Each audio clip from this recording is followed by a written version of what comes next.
एकादशी का व्रत करते थे, सदा एकादशी। हम हिंदुओं को एकादशी का व्रत करना चाहिए। एकादशी का व्रत कैसे करना चाहिए, क्या पद्धति है, सुनिए।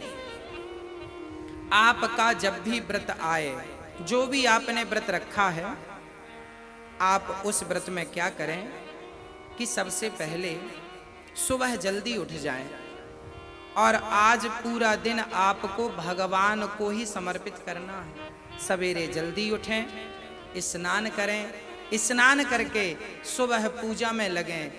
पूजा जब हो जाए तो ध्यान लगाएं, आंख बंद करें और भगवान की छवि का दर्शन करें। भाव बनाएं, भाव बनाइए कि नरसिंह भगवान खंबे से प्रकट हो रहे हैं। भाव बनाइए कि प्रहलाद जी नरसिंह भगवान की गोद में बैठे हैं और आप भी भाव बनाइए कि मैं भी वहीं खड़ा होकर भगवान के चरणों का दर्शन कर रहा हूँ। भाव बनाइए कि यशोदा माता दही मंथन कर रही हैं और आप देख रहे हैं कृष्ण माँ यशोदा की साड़ी पकड़कर कहते हैं, माँ भूख लगी है, दूध पिला दे।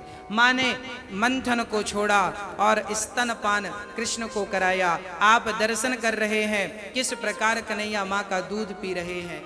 आप भाव बनाइए कि भगवान गोपियों के घर माखन लेने गए और प्रेम पूर्वक गोपियां गोद में बिठा बिठा के अपने हाथ से लाला को मक्खन खवा रही हैं। एक भाव बनाइए, मन को एकाग्र करिए और चित्त को साध कर भाव बनाइए कि हम कृष्ण की कृपा को महसूस कर रहे हैं, उनकी लीला का दर्शन कर रहे हैं। लीला कभी हुई थी त्रेता द्वापर युग में, आज आप त्रेता में चले जाइए और एक एक लीला का अपनी इन आंखों से दर्शन करिए। भाव की एक इमेजिन करिए, एक भाव बनाइए, कल्पना कीजिए कि आप जब भगवान मिट्टी खाए, माँ ने कहा मुंह खोल, मुंह खोला, पूरा संसार नजर आया। आप भी दर्शन कीजिए, ज्यादा से ज्यादा ध्यान कीजिए, ज्यादा से ज्यादा भगवत चर्चा कीजिए, ज्यादा से ज्यादा कीर्तन कीजिए और कथा कीर्तन भजन में, दान पुण्य में अपने घर बच्चों को बुलाओ, बच्चों को भोजन कराओ, इस भाव से कि ये भगवान ही तुम्हारे घर आए हैं। बेटियां आए तो समझना कि तुम राधा रानी को खिला रहे हो और बालक आए तो समझना कि तुम मुरलीधर को ही खिला रहे हो। भगवान खा रहे हैं, श्री राधा जी खा रही हैं। उन बच्चों में राधा कृष्ण का दर्शन करने की आदत बनाओ, फिर भगवान का ही नाम जपो और लोगों के घर जाओ और वहां भी कीर्तन करो। लोगों को अपने घर बुलाओ, आज व्रत है और व्रत है तो लोगों को बुलाओ, सारे लोग कीर्तन करो।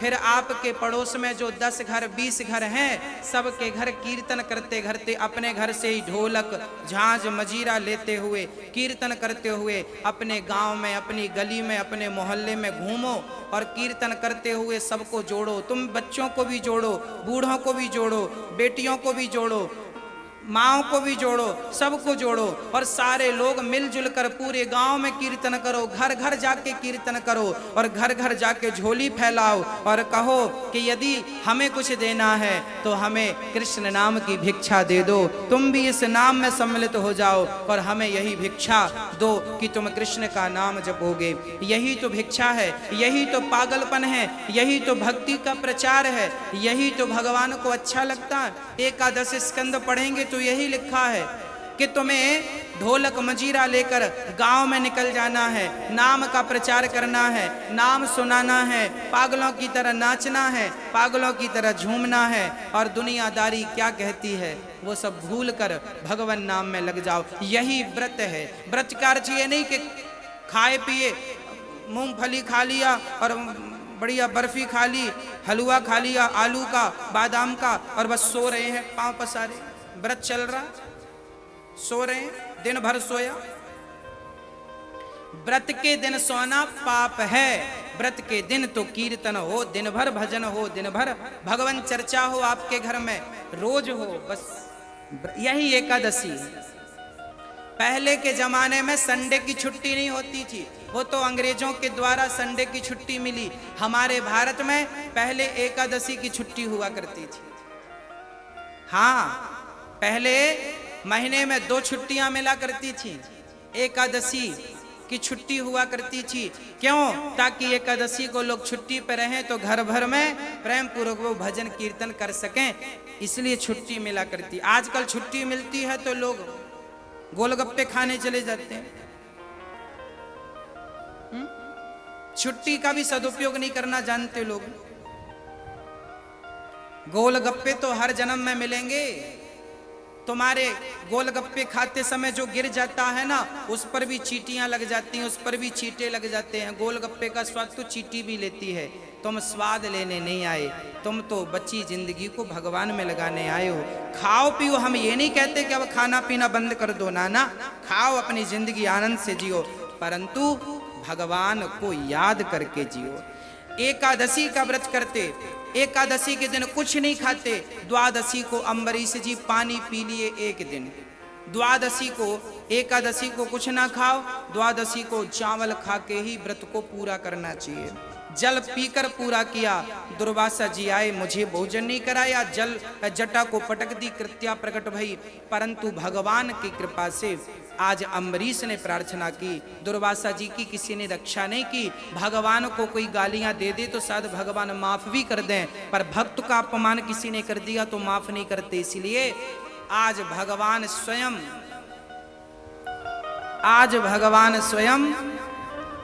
अम्बरीश से कह रहे हैं कि इनको माफ कर दो। माफ किया अम्बरीश ने। और दुर्वासा जी का, भगवान ने दुनिया क्यों बनाई?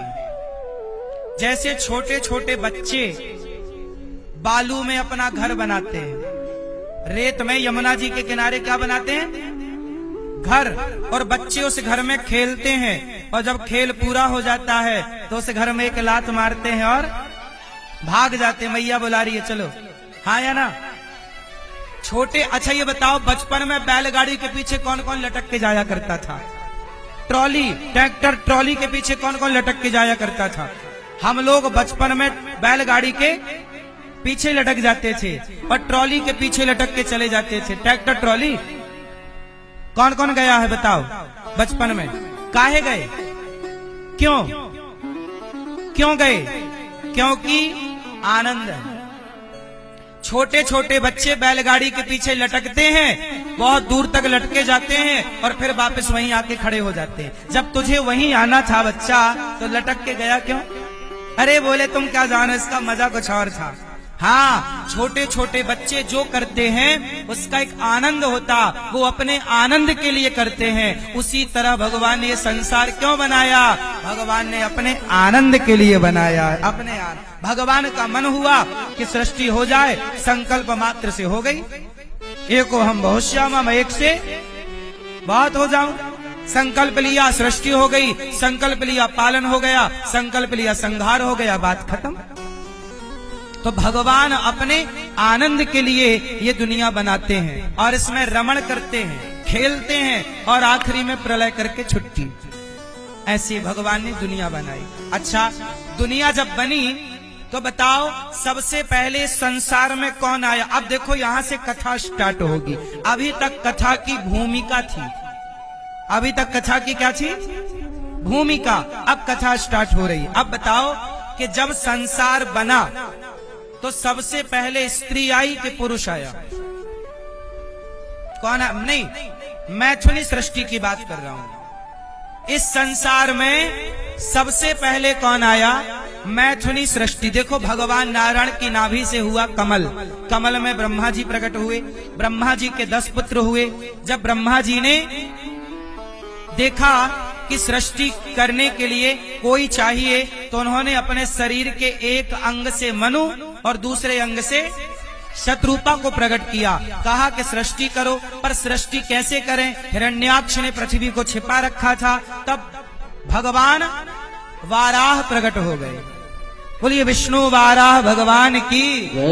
विष्णु वाराह भगवान प्रकट भये और हिरण्याक्ष को मारकर पृथ्वी की स्थापना की, अब हो गई पृथ्वी स्थापित, मनु शत्रुपा आ गए। अब ये बताओ कि मनु शत्रुपा से ही मैथुनी सृष्टि प्रारंभ हुई? बोलो हाँ कि ना? अब बताओ कि जब दुनिया बनी, इस संसार में पहले कौन आया, स्त्री या पुरुष? कौन? मैया क्या बोलती तू? कौन आया? दोनों एक साथ नहीं। पीछे वाले दादाजी हमारे बताएंगे, सफेद मूंछों वाले। बताओ पहले कौन आया? मैया कौन आया पहले? पहले आई स्त्री। कौन आया? और उस स्त्री का नाम था आकुति, दूसरी का नाम देवहूति, तीसरी का नाम प्रसूति। बाद में 2 छोरा आए, प्रियव्रत और उत्तानपाद। पहले छोरियां आई, बाद में छोरे आए। इसलिए नारी लेडी फर्स्ट, स्त्री पहले, पुरुष बाद में। इसलिए क्या बोला? सीता पहले राम, सीता राम, राधा पहले। बताओ ब्रजमंडल में पहले कृष्ण है कि राधा? अरे कन्हैया तो बड़ा पीछे है। और राधा रानी? राधा कृष्ण, राधे कृष्ण। सीता लक्ष्मी, लक्ष्मी नारायण, गौरी, गौरी शंकर, गौरी गौरी गोपाल। गौरी मतलब राधा, राधा जी का भी नाम गौरी है। राधा जी के 1000 नाम में एक नाम क्या है? गौरी। और कन्हैया का नाम गोपाल, इसलिए दास ने नाम रखा गौरी गोपाल। आश्रम का नाम गौरी गोपाल, क्योंकि गौरी किसका नाम? हमारी राधा रानी का एक नाम है गौरी, और कन्हैया का नाम गोपाल। तो गौरी, हाँ, तो गौरी शंकर भी है। गौरी पार्वती का नाम भी है, पार्वती का नाम भी गौरी है, और राधा रानी का नाम भी। एक कंफ्यूजन होने की जरूरत नहीं है। चलो सुनो, तो हमारे शंकर जी बाद में हैं और गौरी मैया पहले। जय हो मैया। सुनो मेरी माँ, पहले कौन आया? स्त्री। इसलिए पुरुषों से प्रार्थना करूं, पुरुषों के पास कुछ नहीं है। सारा मामला, सारा सुख वैभव, देखो पैसा चाहिए तो स्त्री लक्ष्मी, रोटी चाहिए तो स्त्री अन्नपूर्णा, विद्या चाहिए तो नारी सरस्वती। बोलो हाँ। ताकत चाहिए तो शक्ति दुर्गा। पुरुषों के पास बचा क्या सिवा तांडव करने की? इसलिए शंकर जी क्या कर रहे हैं? कुछ नहीं मिला। सारा डिपार्टमेंट स्त्रियों के पास, पूरी ताकत स्त्रियों के पास। शक्ति, नारी शक्ति, दुर्गा, काली, कामाख्या, राधा, सीता, सारी शक्ति नारी। इसलिए माता के मंदिर ऊपर होते। अच्छा बताओ, राधा रानी का मंदिर नीचे है कि ऊपर? हाँ, और कन्हैया?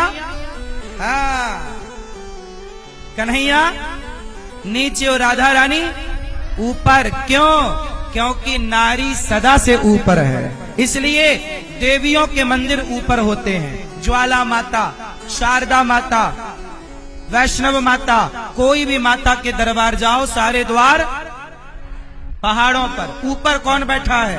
पहले आई ना, तो पहले आई तो मैया पहले ऊपर बैठ गई,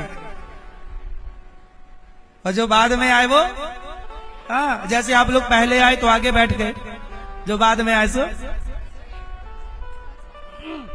तो भगवान इस संसार में पहले स्त्री आई, बाद में पुरुष आया, तो कंफर्म हो गया। लोग कहते ना कि पहले मुर्गी आई कि अंडा आया, तो बता दो मुर्गी पहले आई। पहले मादा, पहले स्त्री, बाद में पुरुष। बोलो हाँ। ये सिद्धांत है, मेरा नहीं, शास्त्रों का। इसलिए नतीजे तक तो पहुंचना ही है, तो नतीजा यही है, परिणाम यही है। तो आकुति का विवाह रुचि प्रजापति से हुआ और देवहूति का विवाह करदम। आओ सुनते हैं कथा करदम ऋषि की। करदम ऋषि के विवाह नहीं हो रहा है, तपस्या कर रहे हैं। करदम ब्रह्मा जी के छाया पुत्र हैं करदम जी। करदम जी तपस्या कर रहे।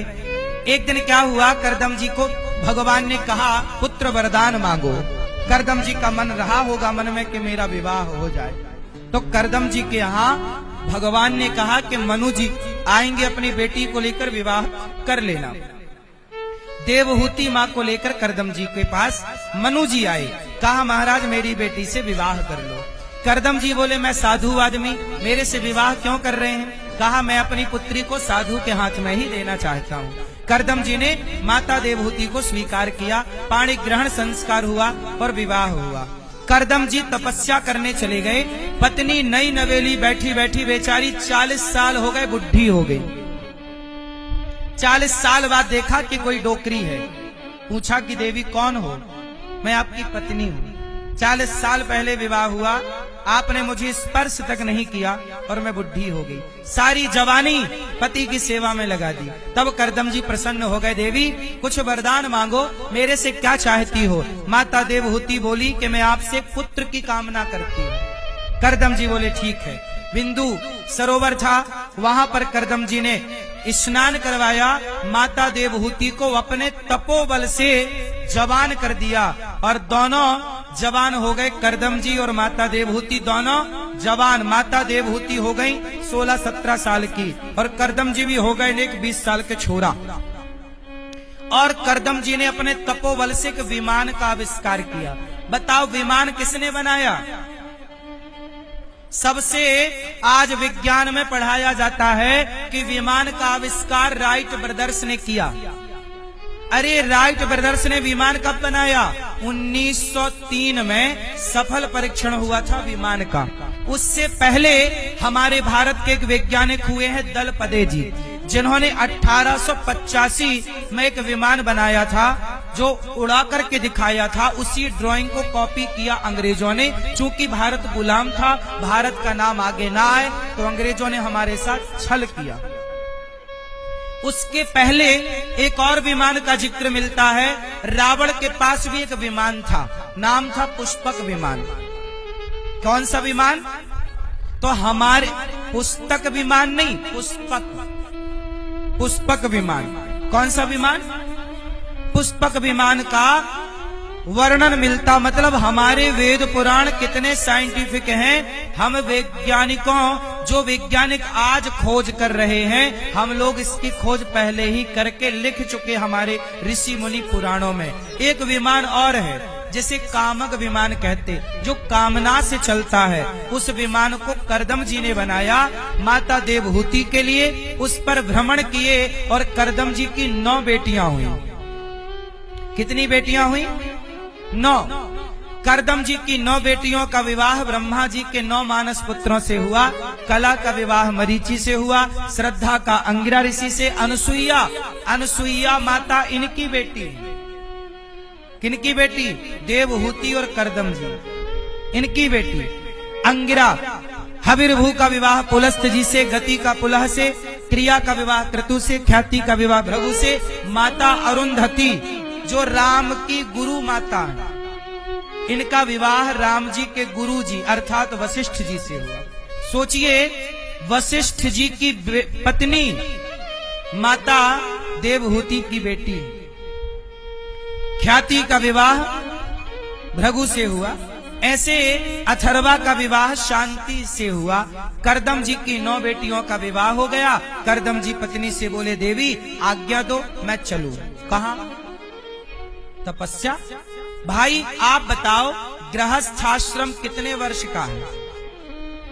सब लोग बताएंगे। गृहस्थाश्रम कितने साल का है? बोलो मेरी माँ। कितने? 100 50? गृहस्थाश्रम कितने साल का है?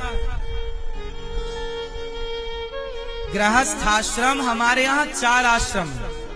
ब्रह्मचर्य, गृहस्थ, वानप्रस्थ, सन्यास और चारों आश्रम 25-25 साल के। ब्रह्मचर्य कितने साल का? 25। गृहस्थ कितने साल का? गृहस्थ में कितने दिन रहना चाहिए? 25 साल। बेटी का विवाह कर लो, बेटे का विवाह कर लो।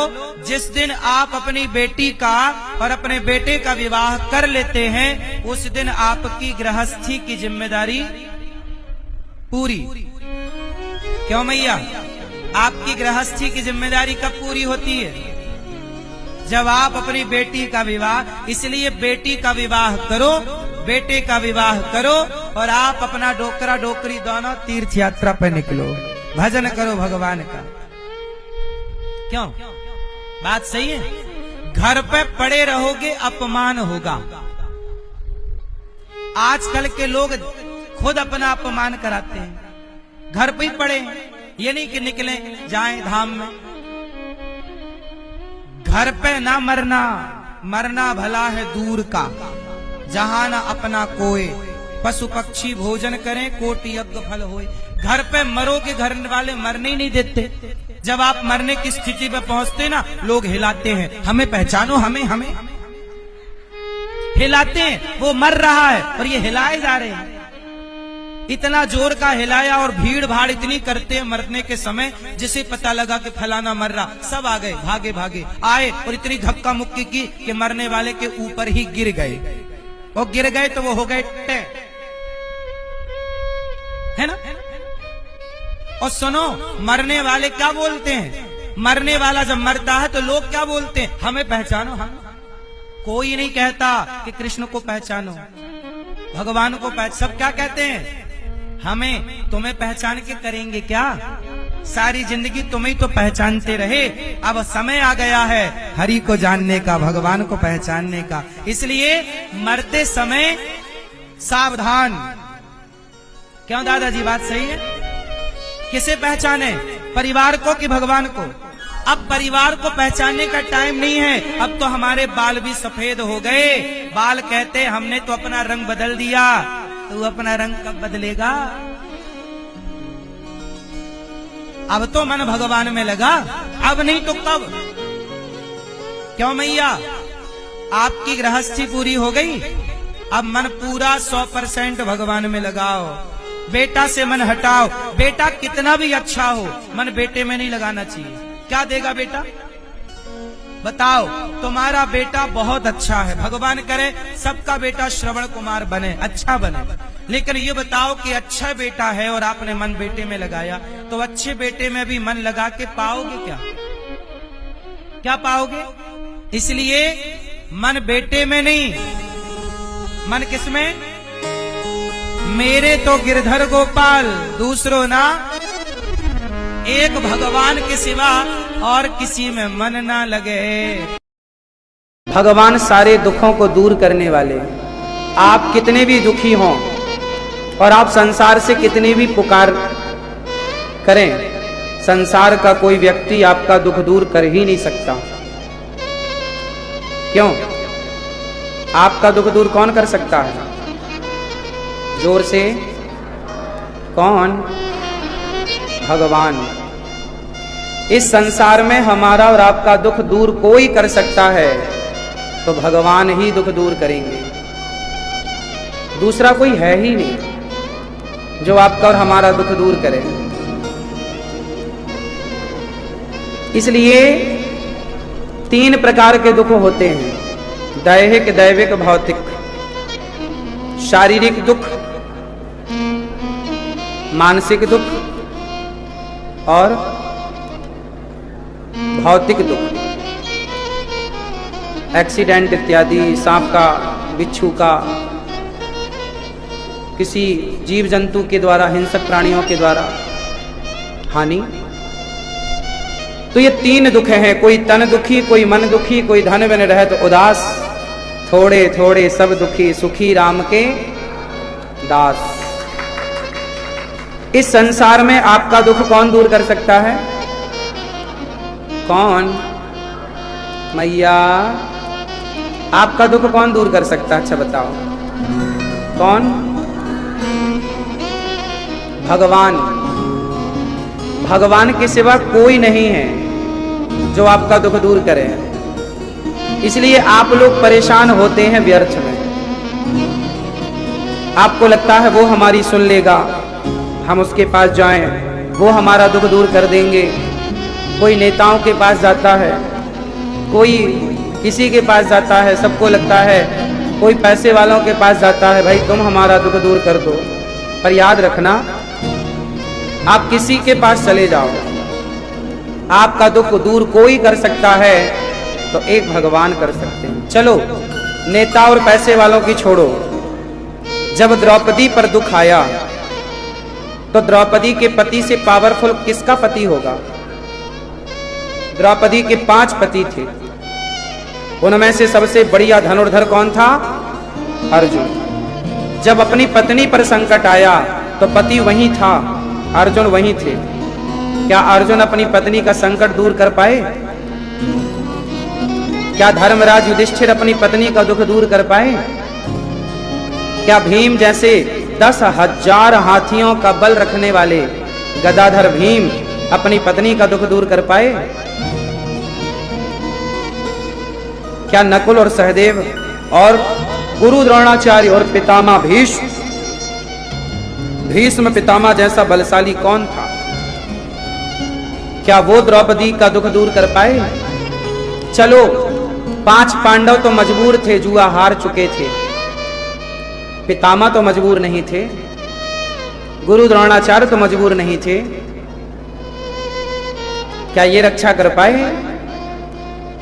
पूरी दुनिया के सबसे पावरफुल लोग वहां बैठे थे जहां द्रौपदी भीख मांग रही थी रक्षा की, कि भाई हमारी रक्षा कोई तो करो।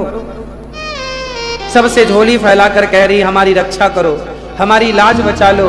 ये वस्त्र उतार रहा है दुशासन रक्षा की सबसे, और किन से भीख मांग रही है?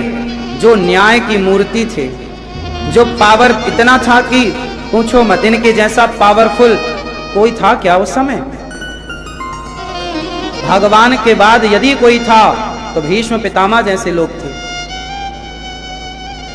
इतना पावर या तो भगवान में था या तो भीष्म पितामह कम पावरफुल नहीं थे। उनके बाणों का, उनकी शक्ति का कोई तोड़ नहीं था। लेकिन जब द्रौपदी पर संकट आया तो क्या कोई उनका संकट दूर कर पाया? इससे सिद्ध होता है कि संसार में जिन्होंने द्रौपदी का दुख दूर किया, जब द्रौपदी ने पुकारा गोविंद, तो गोविंद ने द्वारिका से जो दौड़ लगाई अपनी द्रौपदी के लिए, पलक झपकते भगवान प्रकट हो गए और द्रौपदी की लाज बचाई। अर्थ ये निकला कि संसार को आप पुकार पुकार के केवल समय वेस्ट कर रहे हैं, समय बर्बाद कर रहे हैं। इसलिए जगत को ना पुकार के जगन्नाथ को पुकारा जाए, काम किया जाए। कर्म तू कर, कर्म तो करना है, लेकिन विश्वास भगवान पर।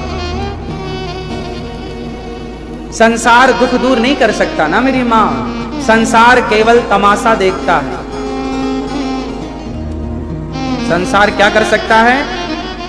केवल तमाशा। इसलिए आप लोग समय वेस्ट ना करो, जगत को पुकारो मत, काबिल बनो, आत्मनिर्भर बनो, काम करो, कर्म करो, आप भरोसा रखो भगवान पर। अर्जुन तू कर्म कर। अर्जुन ने काम पूरा किया, गांडीव पूरे महाभारत में अपना अच्छा प्रदर्शन किया, लेकिन अर्जुन को अपने गांडीव से ज्यादा प्रभु पर भरोसा था। कई बार हमारी मेहनत अच्छी होने पर भी सफलताएं नहीं होती, हमारा प्रदर्शन अच्छा होने पर भी सफलताएं नहीं होती, अच्छे नंबर आने पर भी हम सफल नहीं हो पाते। क्या कारण है कि हम मार खा जाते हैं? कहां?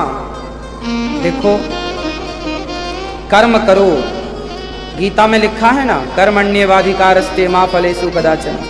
कर्म कर, लेकिन कर्म करते हुए विश्वास। एक विश्वास जब आपके अंदर देखो विश्वास होता है ना, तो आप प्रसन्न हो जाते हैं। विश्वास बहुत बड़ी चीज है। समझिए आप, विश्वास बहुत बड़ी चीज है। अच्छा ये बताओ, वो आप पुरुष लोग अपनी दाढ़ी मूछ बनवाने जाते हो ना, शेविंग कराने, तो वो दुकानदार क्या छोरा लिए रहता है? क्या लिए रहता है? छोरा। छोरे से ना बनाता, उस तरह बोलते हैं। अब सोचिए कि दुकानदार में कोई आतंकवादी घुस जाए और वो छोरा अपने हाथ में ले ले और आपकी गर्दन में लगाए, तो आपके प्राणों की पड़ जाएगी कि नहीं? जबकि वही छुरा अभी उस आदमी के हाथ में था जो आपकी सेविंग कर रहा था, दाढ़ी बना रहा था। तब आपको डर नहीं था, तब तो आप बिंदास लेटे थे आंखें बंद करके, और बढ़िया आपकी दाढ़ी बना रहा था, वो सेविंग कर रहा था। लेकिन वही छुरा, वही उस तरह जब आतंकवादी के हाथ में आएगा, तब फिर आप लेट ना पाओगे, आराम से आंखें बंद ना होंगी आपकी। क्यों? सही है कि गलत है? आपको उस आदमी पर क्या था? जोर से, जो आपकी दाढ़ी मूछ बना रहा था, सेविंग कर रहा था, वो उस पर आपको क्या था?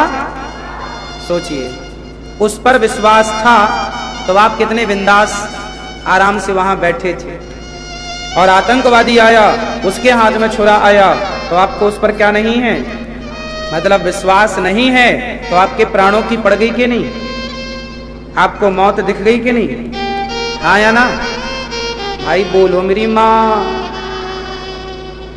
विश्वास ना होने से आप कितने परेशान हो गए, पर विश्वास होने से आप कितने सुकून में थे। तो सुकून चाहिए तो विश्वास करना पड़ेगा। अरे संसार पर इतना विश्वास है, जगत पर इतना भरोसा है, तो एक बार जगन्नाथ पे करके देखो ना। अर्जुन को क्या था? अर्जुन को क्या था? आपको क्या नहीं है? आपको है विश्वास, पर उतना नहीं है जितना चाहिए। है, हम ये नहीं कहते कि आप लोगों को भगवान पर विश्वास नहीं है, पर चाहिए कितना? लोहे को पिघलाने के लिए आग चाहिए। बोलो हाँ, हाँ या ना? यदि लोहे को पिघलाने के लिए आग चाहिए, तो तुम्हारी माँ तवे में रोटी बनाती है और वो तवा लोहे का है और वो आग के ऊपर है, तो पिघला क्यों नहीं? यदि लोहे को पिघलाने को आग चाहिए, तो तवे में रोटी बन रही है, उसके नीचे आग ही तो है, फिर वो आग से पिघला क्यों नहीं? बताओ क्यों नहीं पिघला? तवा क्यों नहीं पिघलता? क्यों? क्योंकि उसे जितना टेम्परेचर चाहिए, जितना ताप चाहिए, उतना ताप चूल्हे की आग में नहीं है। हाँ या ना? अधिक तापमान होगा, अधिक टेम्परेचर होगा, तो लोहा पानी बन जाता है, लिक्विड फॉर्म में आ जाता है। हाँ या ना? तो लोहे को आग तो चाहिए पिघलाने के लिए, पर कम आग नहीं चाहिए, ज्यादा आग चाहिए। हाँ या ना? उसी तरह भगवान को पाने के लिए विश्वास तो चाहिए, पर कम नहीं, ज्यादा विश्वास चाहिए। आपको विश्वास तो है, पर आपका विश्वास चूल्हे की आग वाला है, जबकि चाहिए कौन सी आग? भट्टी की आग चाहिए। क्यों? लोहा चूल्हे की आग में पिघलेगा कि भट्टे की आग में? भट्टी की आग। हाँ या ना? भट्टी में नहीं डालते सब लोहा, सोना, चांदी जो भी पिघलाया जाता है, वो भट्टी होती है, चूल्हे की आग में नहीं पिघलता। क्यों? सही है, भट्टी की आग चाहिए। ऐसे आपके अंदर जो विश्वास है वो चूल्हे की आग की तरह है, जबकि चाहिए कैसा? भट्टी की आग की तरह विश्वास। सच बताना, आप लोगों को विश्वास तो है, परंतु कम है कि नहीं? कभी आपको लगता है भगवान है, कभी लगता है नहीं। हाँ या ना? कभी लगता है भगवान हमारी सुन रहे हैं, कभी लगता है नहीं सुन रहे हैं, कभी लगता है हमारे साथ हैं, कभी लगता है हमारे साथ नहीं, कभी लगता है सत्संग कर लेना चाहिए, कभी लगता है नहीं करना चाहिए। कन्फर्म नहीं है, आप हिचकोले खा रहे हैं। समझ में आ रही है? ये विश्वास की कमी।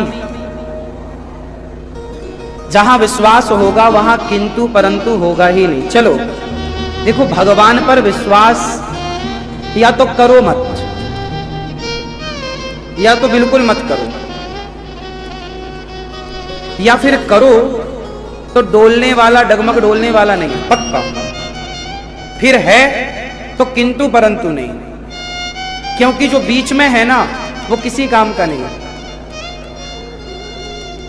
भगवान है कि नहीं है, या तो ये मान लो कि नहीं है तो फिर इसमें डिस्कस कर लो, या तो ये मान लो कि हैं।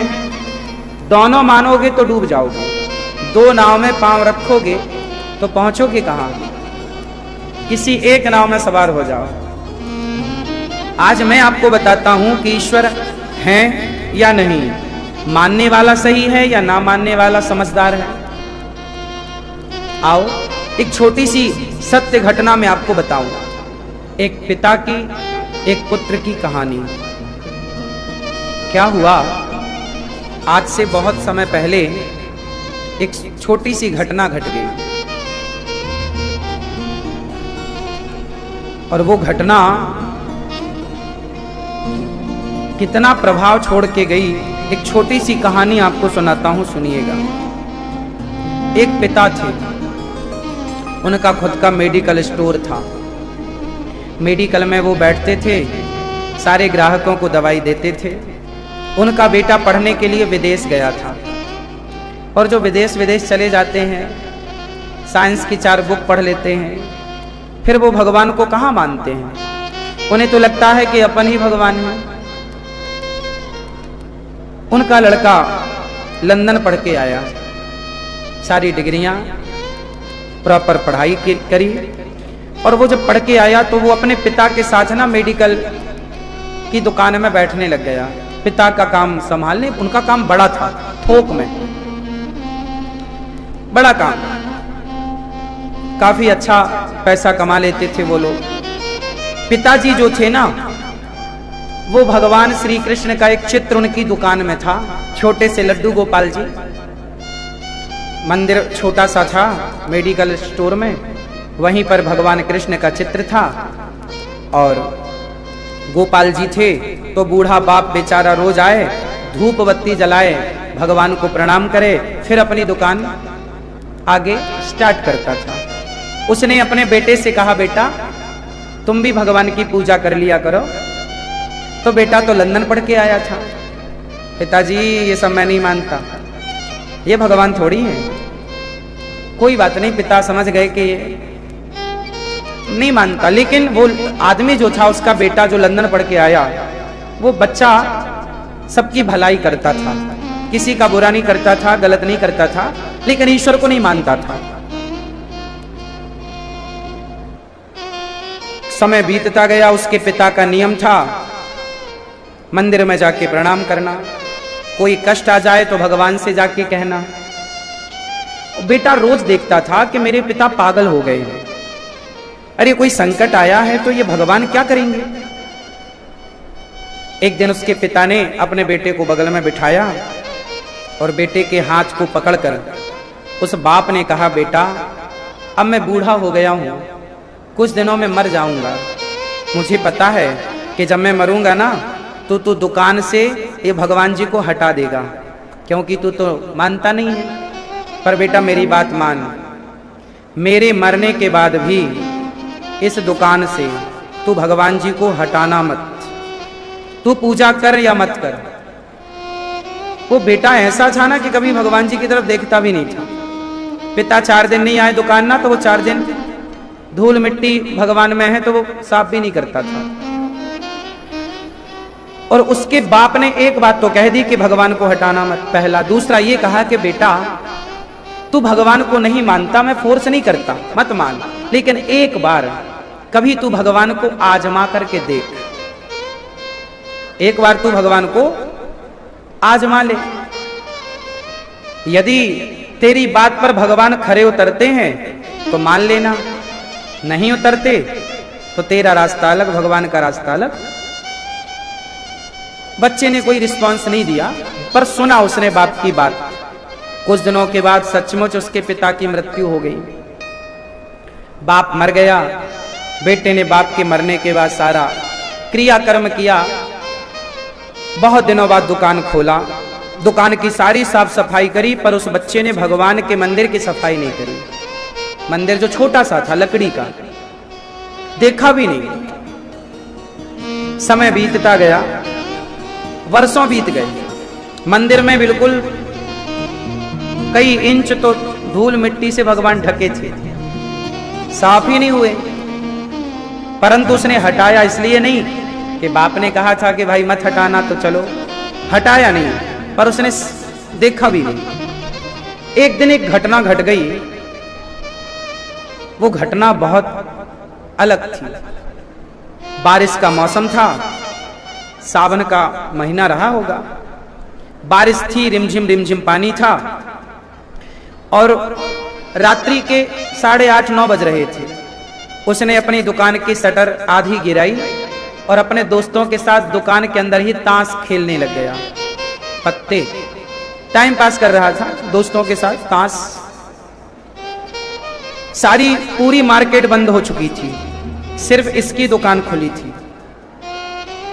अकस्मात उसकी दुकान के पीछे वाली गली में एक बूढ़ी मां बीमार पड़ गई, और उस मां का एक छोटा सा बच्चा था। वो बीमार पड़ गई तो उसकी मां ने अपने बच्चे से कहा, और वो मां ना मजदूर थी, मजदूरी करके अपना एक बेटा था, पति था नहीं, और फुटपाथ पर ही रहती थी लगभग, पेड़ की छांव में कोई झोपड़ी बना रखी थी, और वहां पर थी। अचानक उसकी तबीयत बीमार, वो तबीयत खराब हो गई। उसका बच्चा डॉक्टर के पास गया, पास में ही डॉक्टर थे। डॉक्टर साहब मेरी माँ बीमार है, चलकर देखो। दौड़ा दौड़ा डॉक्टर आया, डॉक्टर ने नब्ज देखी तो डॉक्टर ने बोला कि इसे तो अटैक आया है। तुरंत डॉक्टर ने दवाई लिख दी, ये दवाई समय पर लाओगे तो ये बच जाएगी वरना मर जाएगी। बच्चा ज्यादा से ज्यादा 7 साल का था, 7 वर्ष का बच्चा। डॉक्टर ने तो दवाई लिख दी और चले गए। अब माने जो पैसे, मजदूर थी बेचारी, कितना पैसा होगा, जोड़ तंगोड़ के जो रखा, निकाल के बच्चे को दिया। बोले जा कोई मेडिकल खुली हो तो ये दवाई लेके आ। अब बच्चा पास के मेडिकल में गया, पर पूरा मार्केट बंद था। चलता चलता बच्चा आगे चला तो एक दुकान में कुछ लाइट दिख रही थी, तो बच्चा आया, और संयोग से बच्चा उसी दुकान पे आया जहां वो लंदन से पढ़ के बेटा बैठा था। उसने, छोटे से बच्चे ने आवाज लगाई, भैया, शटर को बजाया, भैया भैया क्या ये दवाई मिलेगी? तो वो पर्ची लिया और पर्ची देखकर हाँ बेटा मिलेगी। तो वो ताश खेल रहा था अपने दोस्तों के साथ, उसका पूरा ध्यान ताश में था, और ताश खेलते खेलते उसने बच्चे को दवाई उठाई और पकड़ा दी। पैसे ले लिए, जितने बचे वापस कर दिए, पर ध्यान ताश में था। और जब बच्चा चला गया तब उसे याद आई कि भाई यहां तो मैंने चूहे की दवाई रखी थी, जो दवाई बच्चे को देनी थी उसी दवाइयों के पास उसने चूहे की दवाई रख दी थी।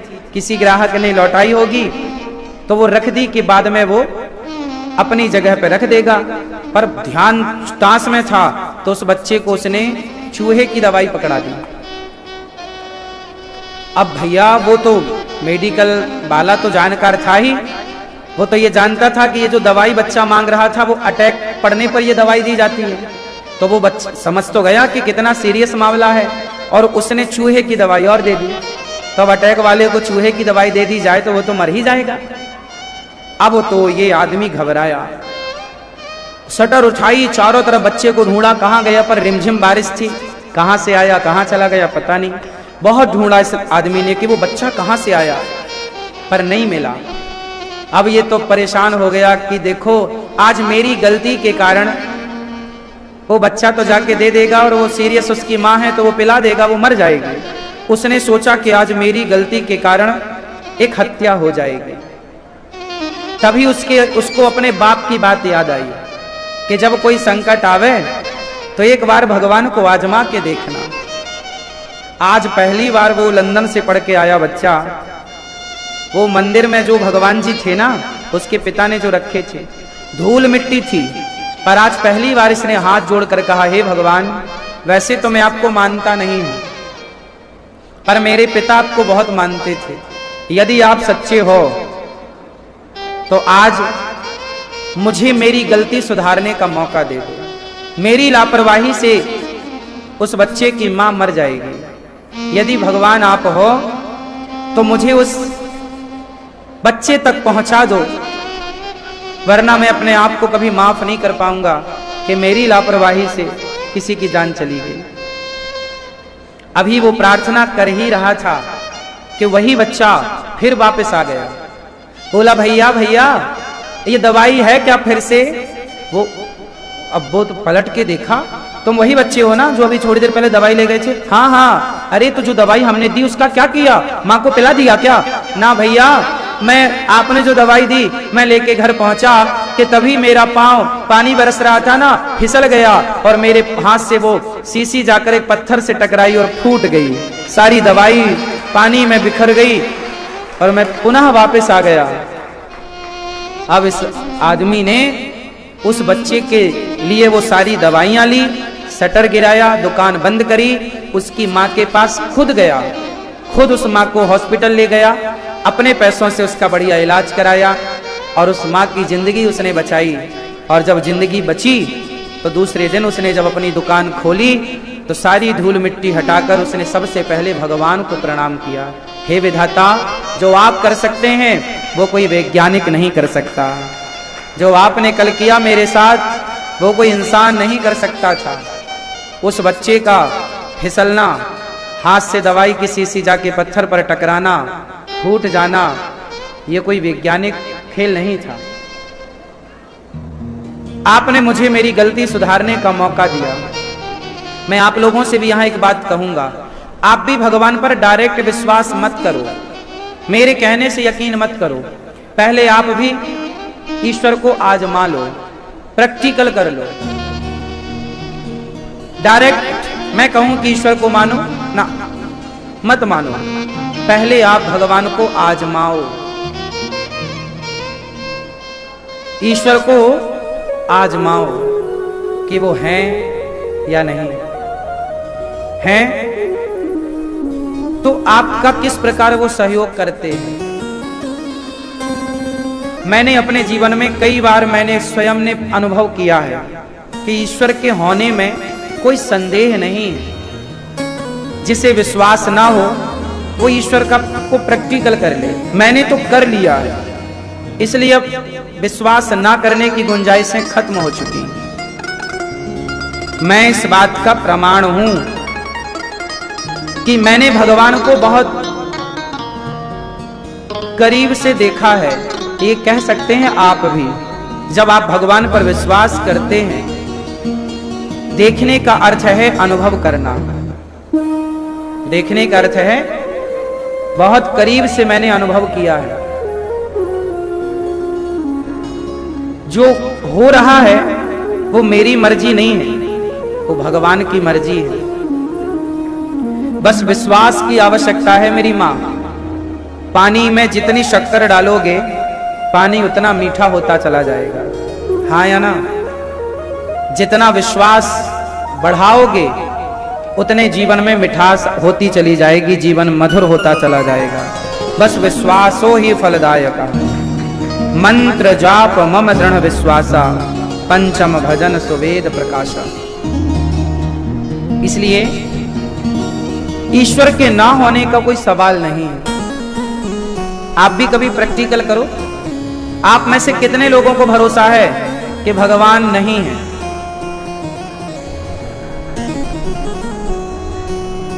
और कितने लोगों को भरोसा है कि भगवान है? कोई संदेह है ईश्वर के होने में? संदेह हो तो शाम को 7:15 बजे प्रश्नोत्तरी होती है। ये दास अनिरुद्ध आप सबके प्रश्नों का उत्तर देने की पूरी कोशिश करता है। आप कितने लोग प्रश्नोत्तरी सुनते हैं? प्रश्नोत्तरी रोज होती है, बहुत सारे अच्छे प्रश्नों के उत्तर रोज होते हैं। आप भी YouTube पर अनिरुद्धाचार्य टाइप कर लो, आपके भी मोबाइल पर ये प्रश्नोत्तरी आप देखा करो नित्य प्रति रोज।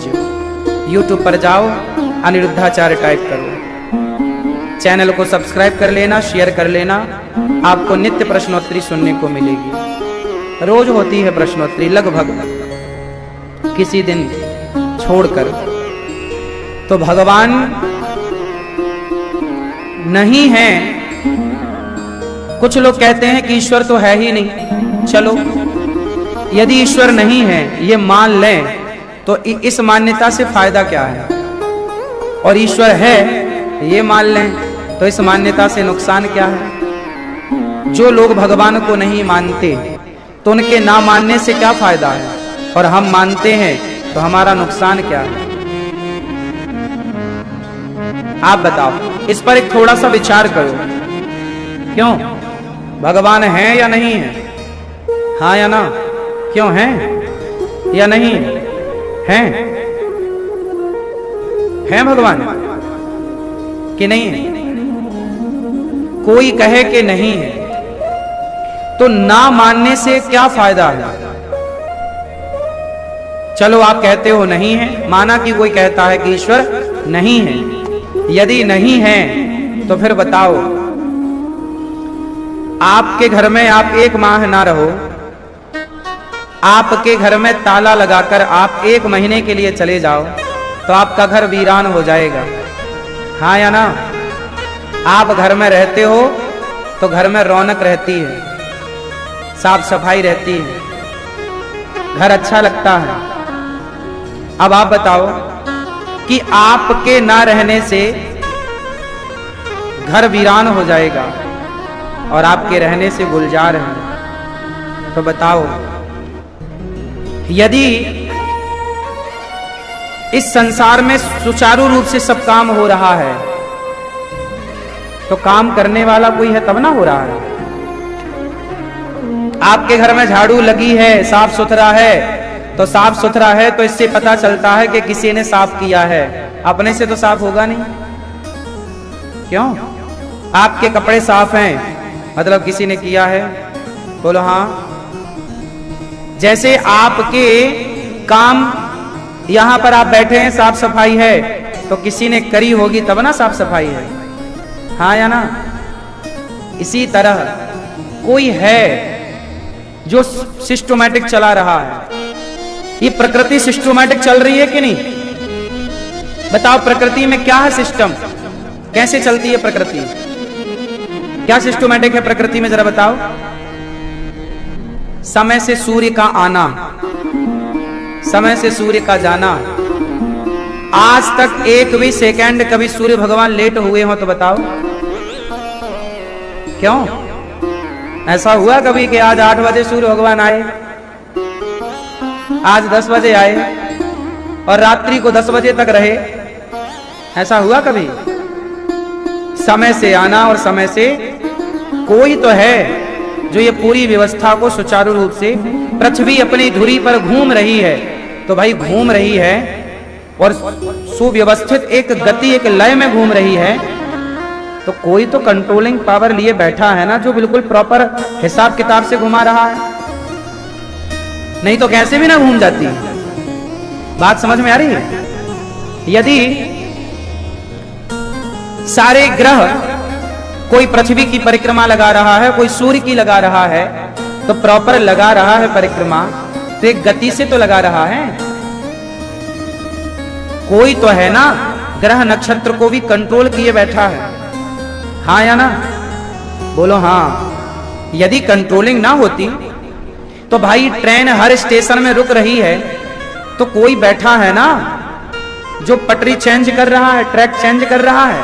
कोई ना होता ट्रैक चेंज करने वाला, कोई ना होता तो ट्रेन रुकती कैसे, चली ना जाती। कोई है ना जो व्यवस्था बनाए है, बोलो हाँ।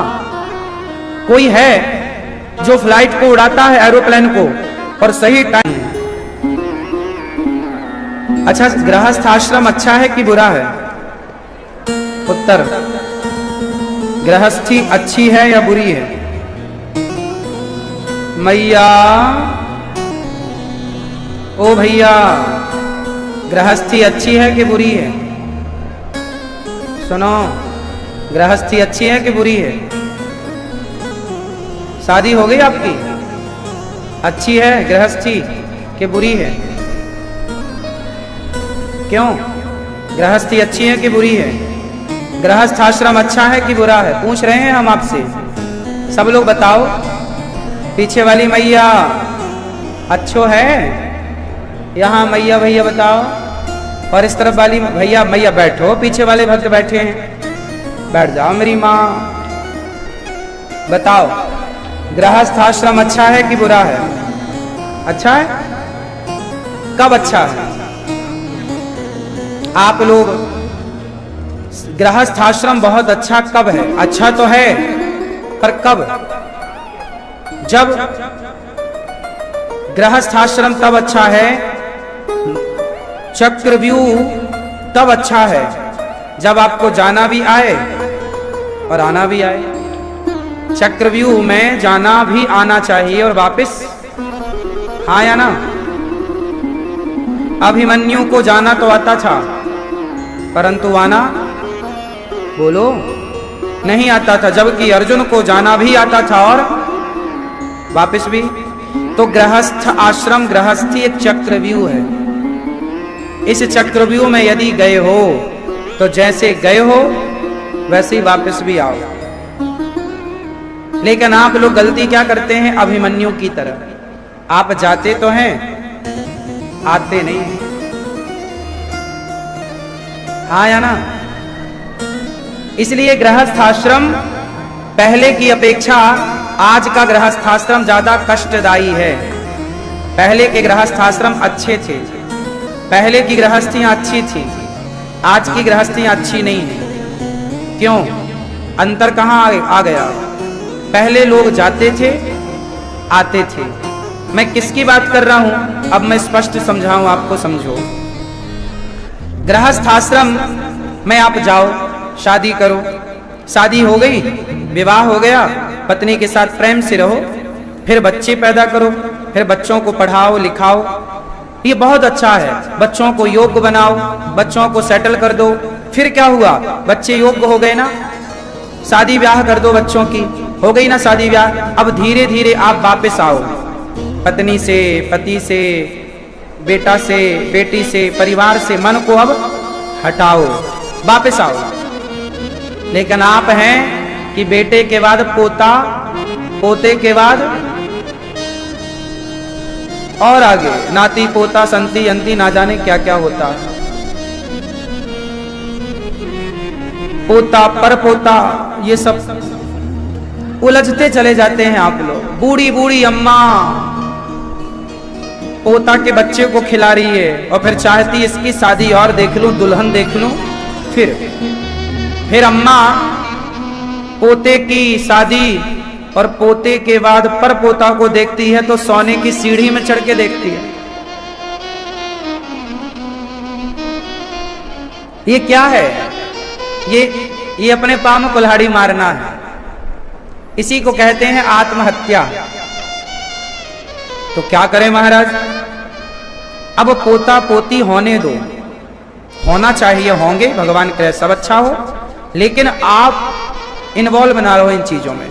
अब आप सबके बीच में रहो, पर सबके लिए नहीं, केवल गोविंद मेरे तो गिरधर गोपाल दूसरो ना कोई। इस सिद्धांत को फॉलो करो। बेटा बेटी का हो गया ब्याह, चलो, तो ये गृहस्थी ऐसी है कि गए हो तो वापस भी आओ। लेकिन आप जाते तो बढ़िया है, आते बिल्कुल नहीं है, उलझ जाते हैं। उलझना मना है, उलझना ही तो नहीं है। ऐसे सुखदेव भगवान का जन्म हुआ, पिताजी ने कहा शादी ब्याह कर लो फिर चले जाना। सुखदेव जी बोले ना। बाद में व्यास जी ने उन्हें भागवत जी पढ़ाई और उन्होंने राजा परीक्षित जी को भागवत सुनाई। 88,000 ऋषि नैमिषारण्य में विराजे हैं। 88,000 ऋषियों के बीच में सूत जी आए। शौनकादि ऋषियों ने प्रश्न किया, भक्ति ज्ञान विरागाप्तो विवेको वर्धते महान, माया मोह निराशश्च वैष्णवै क्रियते कथम। भक्ति ज्ञान विरागाप्तो विवेको वर्धते महान। हे प्रभु, हमारी भक्ति बढ़ जाए, ज्ञान बढ़ जाए, वैराग्य, ऐसी कृपा करो कि हमारी भक्ति बढ़े, हमारा ज्ञान बढ़े। शौनक आदि ऋषियों के कहने पर सूत जी ने कथा सुनाई कि जो कथा हम आपको सुनाएंगे बड़ी देवताओं को भी दुर्लभ है। देवता लोग भी कथा सुनने के लिए पृथ्वी आते हैं, मृत्यु लोक आते हैं। एक बार जब राजा परीक्षित जी को कथा सुखदेव भगवान सुना रहे थे तो देव राजेंद्र स्वर्ग का अमृत लेकर आए और कहने लगे कि हे सुखदेव जी, ये कथा आप हमें सुना दीजिए, कथा अमृत आप हमें पिलाओ और राजा परीक्षित को स्वर्ग का अमृत पिला दो। राजा परीक्षित जी से पूछा सुखदेव भगवान ने कि क्या हम आपको अमृत पिला दें स्वर्ग का परीक्षित जी? परीक्षित जी ने कहा, प्रभु स्वर्ग का अमृत पिएंगे तो स्वर्ग मिलेगा, पर कथा अमृत जो आप पिला रहे हैं वो कथा अमृत से भगवत धाम प्राप्त हो जाएगा, इसलिए हम कथा अमृत को छोड़कर स्वर्ग का अमृत ग्रहण करना नहीं चाहते। सबसे उत्तम क्या है जानते हो? कथा। कथा को क्या बोलते हैं? अमृत। तब कथामृतम तप्त जीवनम। कथा अमृत है। एक ऐसा अमृत है कथा जो हम सबके जीवन की व्यथा को मिटाने वाली है कथा। परीक्षित जी ने कथा सुनी और इंद्र अपने स्वर्ग में गए, तराजू बांधी, एक पलड़े पर भागवत जी को, दूसरे पलड़े पर इंद्र ने स्वर्ग के तमाम सुखों को रखकर तौला तो भागवत जी का पलड़ा सबसे भारी था। भागवत जी की बराबरी कोई नहीं कर सकता। भागवत जी की बराबरी स्वर्ग के सुखों के सामने भागवत जी को रखा गया तो स्वर्ग के सुख फीके पड़ गए। जानते हो क्यों? क्योंकि स्वर्ग के सुख केवल स्वर्ग दिला सकते हैं, कथा भगवत धाम दिला सकती है। इसलिए कथा की महिमा स्वर्ग के सुखों से क्वा कांचा क्वा मणि महान। स्वर्ग के अमृत को कांच का टुकड़ा बताया गया, कथा को मणि बताया गया। इसलिए आप भी भागवत सुना करो। अभी भागवत जी की पोथी पाठ 30 मई से होंगी। आप भी अपने पितरों के पूर्वजों के लिए भागवत जी की पोथी पाठ करा सकते हैं। जो पर भागवत परीक्षित जी ने सुनी और भागवत सुन के अपना कल्याण किया, उसी भागवत को आप भी सुन सकते हैं। आप भी नित्य सुना करिए और भागवत जी का पाठ भी अपने पितरों की सदगति के लिए करा सकते हैं।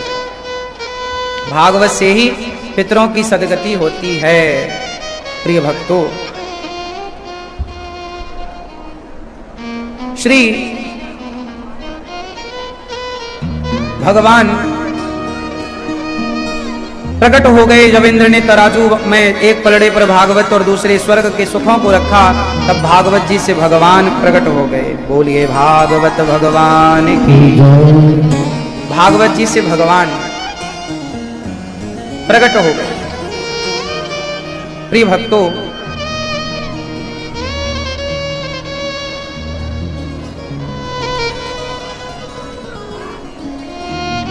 भगवान नारद जी महाराज सारे तीर्थों का भ्रमण करने निकले। सत्यम नास्ति तपः शौचम दयादानम न विद्यते उदरम भरिणो जीवा पराकाः कूटभाषिणम्। नारद जी ने सारी पृथ्वी का जब भ्रमण किया तो क्या पाया? सत्यम नास्ति। सत्य का मानो नाश हो गया। अच्छा बताओ, आज संसार में क्या है? सत्य है कि झूठ है?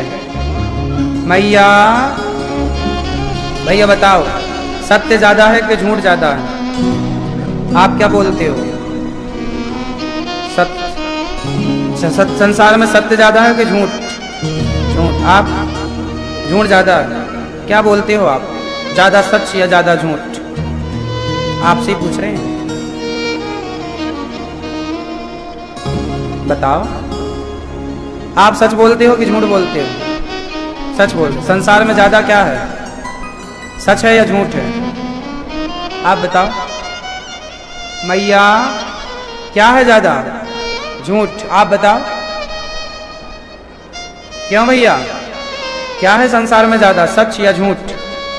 झूठ। हैं? आप बताओ चश्मा वाले भैया दोनों, हाँ क्या ज्यादा है? हैं? झूठ। आप क्या बोलते हो, सच के झूठ?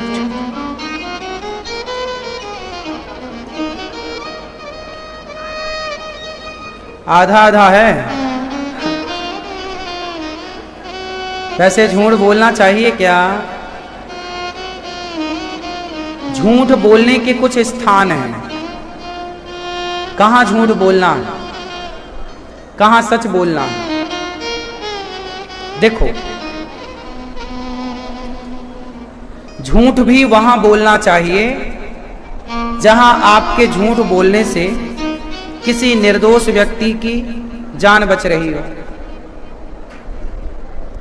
आपके वहां झूठ बोलना चाहिए जहां आपके झूठ बोलने से गौ हत्या बंद हो रही हो, गाय की रक्षा हो पा रही हो आपके झूठ बोल देने से। तो झूठ बोल के गाय की रक्षा, कसाई के हाथ से यदि वो झूठ बोलने से छूट रही है तो वहां झूठ बोल देना चाहिए।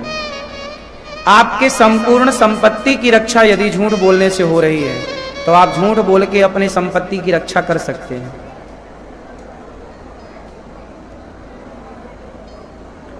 परंतु सच कहां बोलना चाहिए? देखो, यदि मैं झूठा हूं, यदि मैं झूठा हूं तो फिर मेरे साथ आप झूठ ही बोलिएगा, चलेगा। झूठ कहां बोलना चाहिए मैं आपको बता दूं। जो व्यक्ति झूठा है, जो व्यक्ति झूठा है खुद, भला वो सच की कीमत क्या जाने। परंतु जो सच्चा है, उस सच्चे व्यक्ति से कभी झूठ मत बोलिएगा। सच्चे व्यक्ति से सच बोलिएगा, और झूठों से आप झूठ बोलते हैं कोई बात नहीं। लेकिन एक बात बताओ, मैं आपकी दुकान में आया, मैं ग्राहक हूं आपका माना की, और मैंने आपकी दुकान से कुछ वस्तु खरीदी, लेकिन वो वस्तु की कीमत तो मुझे पता थी ही नहीं। आपको तो पता थी कि ये बाजार में क्या कीमत है। भाई 2 रुपए की चीज है तो आप सवा 2 रुपए में दीजिए, 25 पैसे का मुनाफा आपको भी तो चाहिए। चलो 2.5 रुपए में दीजिए, 50 पैसे का मुनाफा रखिए। जो उचित मुनाफा है वो तो आप रखिए, वो उचित, वो धर्म है। पर मैं आपकी दुकान में आया, आपको लगा यार ये ग्राहक तो बढ़िया है, चलो लूट लेते हैं, तो आपने 2 रुपए की चीज 100 रुपए में पकड़ा दी।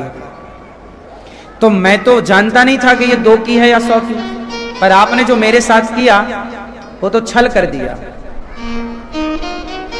चूंकि मैंने आपके साथ कभी छल किया नहीं था, मैंने आपके साथ गलत किया नहीं, पर आपने मेरे साथ कर दिया, आपने गलत कर दिया। अब वो गलत जो किया है वो दंड आपको भोगना पड़ेगा।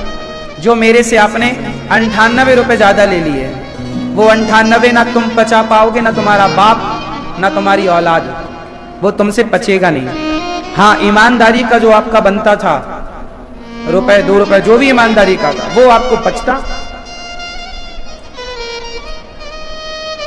तो आप झूठ छल करिए, पर वहां जहां सामने भी झूठा हो पर सामने सच्चा है, अच्छा है, उसके साथ मत करिए।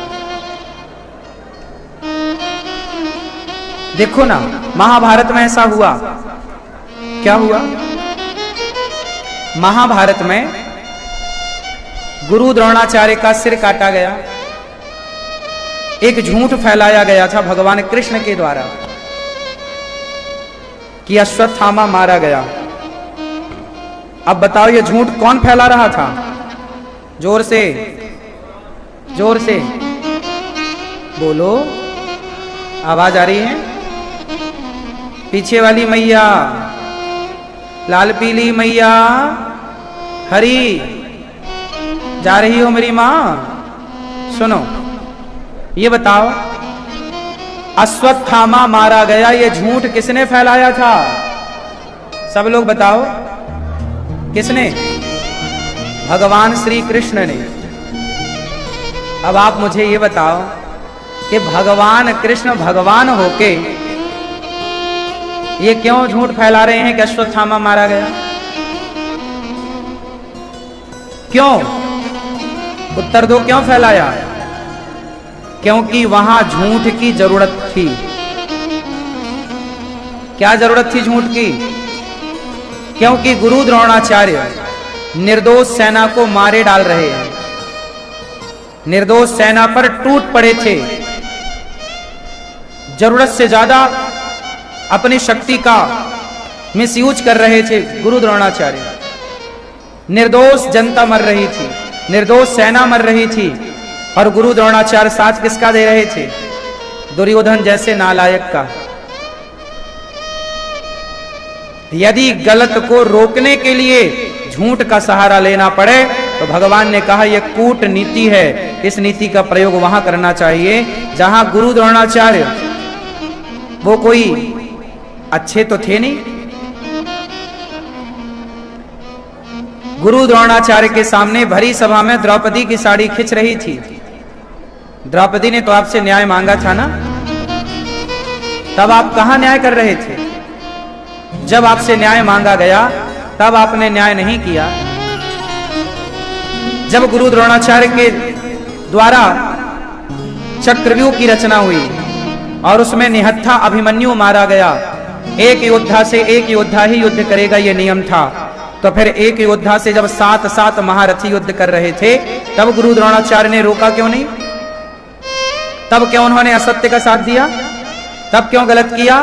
जब आप असत्य के राह पर होंगे, आप गलत करेंगे, तो फिर आपको सत्य का मुंह ना देखा जाएगा। असत्य के राह पर चलने वाला गलत व्यक्ति को बस मारना चाहिए। उसके लिए भगवान ने कहा कि इन्हें झूठ से मारना ठीक है, क्योंकि इन्होंने अधर्म से मारना ठीक है। पूछा गया कृष्ण से, क्या गुरु द्रोणाचार्य को अधर्म से मारना सही है? तब भगवान ने कहा इन्होंने धर्म किया ही कहां है? क्या द्रौपदी पुकार रही थी कोई आपकी शरण में आवे और आपसे सहायता मांगे और आप पावर रखते हैं, उसकी मदद कर सकते हैं, फिर भी आपने मदद नहीं करी, तो यह धर्म है या अधर्म है? तो आपने कौन सा धर्म किया? जब आपने अधर्म किया तो अधर्मी को अधर्म से मार देना ही धर्म है। इनके लिए सत्य क्या? सत्य तो उनके लिए जो सत्यवादी हो। झूठे के लिए सत्य क्या? भाई आप भी तो सत्य हो, सत्य की राह पर चलने वाले हो, तो आपके लिए फिर हम सत्य का प्रयोग करें। इसलिए महाभारत में श्री कृष्ण ने कर्ण को मरवाया अधर्म से, दुर्योधन मारा गया अधर्म से। क्यों? क्योंकि अधर्म की शुरुआत इन लोगों ने ही की थी। भरी सभा में किसी महिला के कपड़े उतारना कौन सा धर्म था? किस पुस्तक में लिखा है कि यह धर्म है? कौन कहेगा कि यह धर्म है? जब इन सब ने अधर्म किया है तो अब इनके लिए धर्म कौन देखेगा? इसलिए जब आप अधर्म करते हैं तो फिर धर्म की उम्मीद मत करिएगा। जब आप असत्य बोलते हैं तो अपने लिए सत्य की उम्मीद मत करिएगा, क्योंकि ईश्वर न्याय करता है, असत्य को असत्य से मारकर और सत्य को सत्य से मारकर। जो जिस लायक है ईश्वर उसको उस तरह से दंड देते हैं। भगवान का विधान बड़ा अटपटा है, हमारे आपके बस की बात नहीं है। समझ में आ रही है? धर्म बड़ा गहरा है मेरी मां। महाभारत का युद्ध अधर्म को समाप्त करने का युद्ध था, और अधर्म को अधर्म से समाप्त करना पड़े तो कोई बात नहीं, अधर्म मिटना चाहिए बस। हाँ या ना? चाहे वो धर्म से मिटे या अधर्म को अधर्म से। देखो, कांटे को कांटा ही तो निकालेगा, अधर्म को अधर्म ही मिटाएगा। अब इनके लिए धर्म कहां लाएं? इसलिए महाभारत में कुछ अंश अधर्म का प्रयोग है, जहां जरूरत पड़ी असत्य की, जहां जरूरत पड़ी अधर्म की, वहां करना पड़ा, छल बल से काम करना पड़ा। और इसकी शुरुआत कौरवों ने कर दी थी, तो भगवान ने कहा जब तुमने किया है तो लो, फिर हमसे लो। इसलिए आपसे हम कह रहे हैं कि आप लोग जो असत्य बोलते हैं, असत्य वहां बोला करिए जहां असत्य की जरूरत है। जहां काम सत्य बोलने से हो जाए तो सत्य ही ज्यादा बोला करो। देखो, पेट भर रोटी कमानी है आपको, पैसा कमाना है आपको। आप लोग पैसा कमाने के लिए तो झूठ बोलते हैं ना। तो भाई देखो, पेट ही तो भरना है, तो पेट तो आपका सत्य बोलने से भी भर सकता है। हाँ, आप लोग कहते हैं ना पेट के लिए झूठ बोलना पड़ता ना, पेट भरने के लिए कोई झूठ बोलता ही नहीं है। झूठ तो लोग तिजोरियां भरने के लिए बोलते हैं। पेट भरने के लिए झूठ की जरूरत ही नहीं है। पेट में तो 4 रोटियां समाती हैं बड़ी मुश्किल से, हाँ या ना। तो पेट कहां झूठ बुलवाता है? झूठ बुलवाता है लोभ। कौन बुलवाता है? हम धन्ना सेठ हो जाए, हमारे पास भी पैसा आ जाए। ये पैसा आ तो जाएगा आपके पास, झूठ कपट से पैसा आप कमा सकते हैं, कोई बड़ी बात नहीं है, लोग कर रहे हैं। पैसा कमाना बड़ी बात नहीं है साहब, पर एक उत्तर दो, क्या उस पैसे से शांति का अनुभव कर पाओगे? सुकून मिलेगा? पैसा तो है बहुत लोगों के पास, सुकून नहीं है, शांति नहीं है। और शांति कहां है? ईमानदारी से कमाया हुआ दाल रोटी।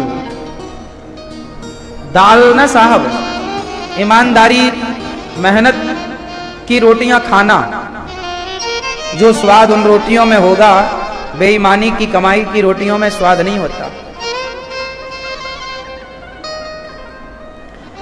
आज इतनी सारी बीमारियां क्यों हैं? क्योंकि बेईमानी से कमाया धन निकलना तो है, कहीं से तो निकलेगा। पहले के लोग ईमानदारी की कमाते थे, बोलो हाँ। 1 रुपए की बेईमानी नहीं करता था कोई, बोलो हाँ। पहले के लोग क्या करते थे? अपनी मूंछ का बाल दे देते थे। सुना है ये दौर आप लोगों ने? अपनी मूंछ का एक बाल दे देते थे। पहले एग्रीमेंट नहीं होता था, पहले तो कह दिया सो कह दिया। दशरथ जी ने कह दिया कि मैं तुम्हें 2 वचन दूंगा, अब कह दिया। और कैकेयी ने वचन क्या मांग लिए कि राम को वनवास। दशरथ जी चाहते तो बैठ जाते, मैंने कब बोला था? नहीं देते दशरथ जी, तो क्या कर लेती कैकेयी? पर नहीं, प्राण जाए पर वचन की कीमत है। इसलिए ईमानदारी से पैसा कमाना बुरा नहीं है, रोटियां खाना बुरा नहीं है। कोशिश कीजिएगा, हमारे सदग्रंथ यही सिखाते हैं, ईमानदारी से जीवन जियो। भक्ति महारानी, नारद जी सारे तीर्थों में गए। सत्यम नास्ति तपः शौचम दया दानम न विद्यते, उदरम भरणो जीवा वराकाह कूट भाषिणा। व्यर्थ की बातें लोग करते हैं। नारद जी वृंदावन आए, यहाँ एक उदास कन्या को देखा। बूढ़ा एक पुरुष इस तरफ, बूढ़ा एक पुरुष उस तरफ सो रहा। कौन हो देवी? महारानी ने कहा, अहम भक्ति ऋतिख्याता इमऊ में तनयऊ मतौ। अहम भक्ति ऋतिख्याता इमऊ में तनयऊ मतौ, ज्ञान वैराग्य नामानौ, काल योगेन जर्जरौ। अहम भक्ति, मेरा नाम भक्ति है, ये मेरा बेटा ज्ञान, ये वैराग्य मेरा पुत्र है। देवी आप परेशान कैसी हैं? महाराज जब से कलयुग आया, ना कोई भक्ति समझता, ना ज्ञान, ना वैराग्य। भक्ति बोली कि देखो कलिकाल में भक्ति तो फिर भी ठीक, पर ज्ञान वैराग्य की हालत अच्छी नहीं है। अब भक्ति महारानी बोली मैं चली जाऊंगी। नारद जी ने कहा नाना कहीं मत जाओ, मैं प्रयास करता हूं। तब नारद जी ने भक्ति ज्ञान वैराग्य को सनकादियों के कहने पर श्रीमद् भागवत की कथा सुनवाई। तब भक्ति महारानी का दुख दूर हुआ श्रीमद् भागवत की कथा से। हरिद्वार की पावन धरा पर कथा हुई और केवल सदा सेव्या श्रीमद्भागवती कथा। भागवत की कथा सदा, भागवत कितनी बार सुननी चाहिए? मैया, ओ मेरी प्यारी माँ, कितनी बार सुननी चाहिए भागवत? कितनी बार?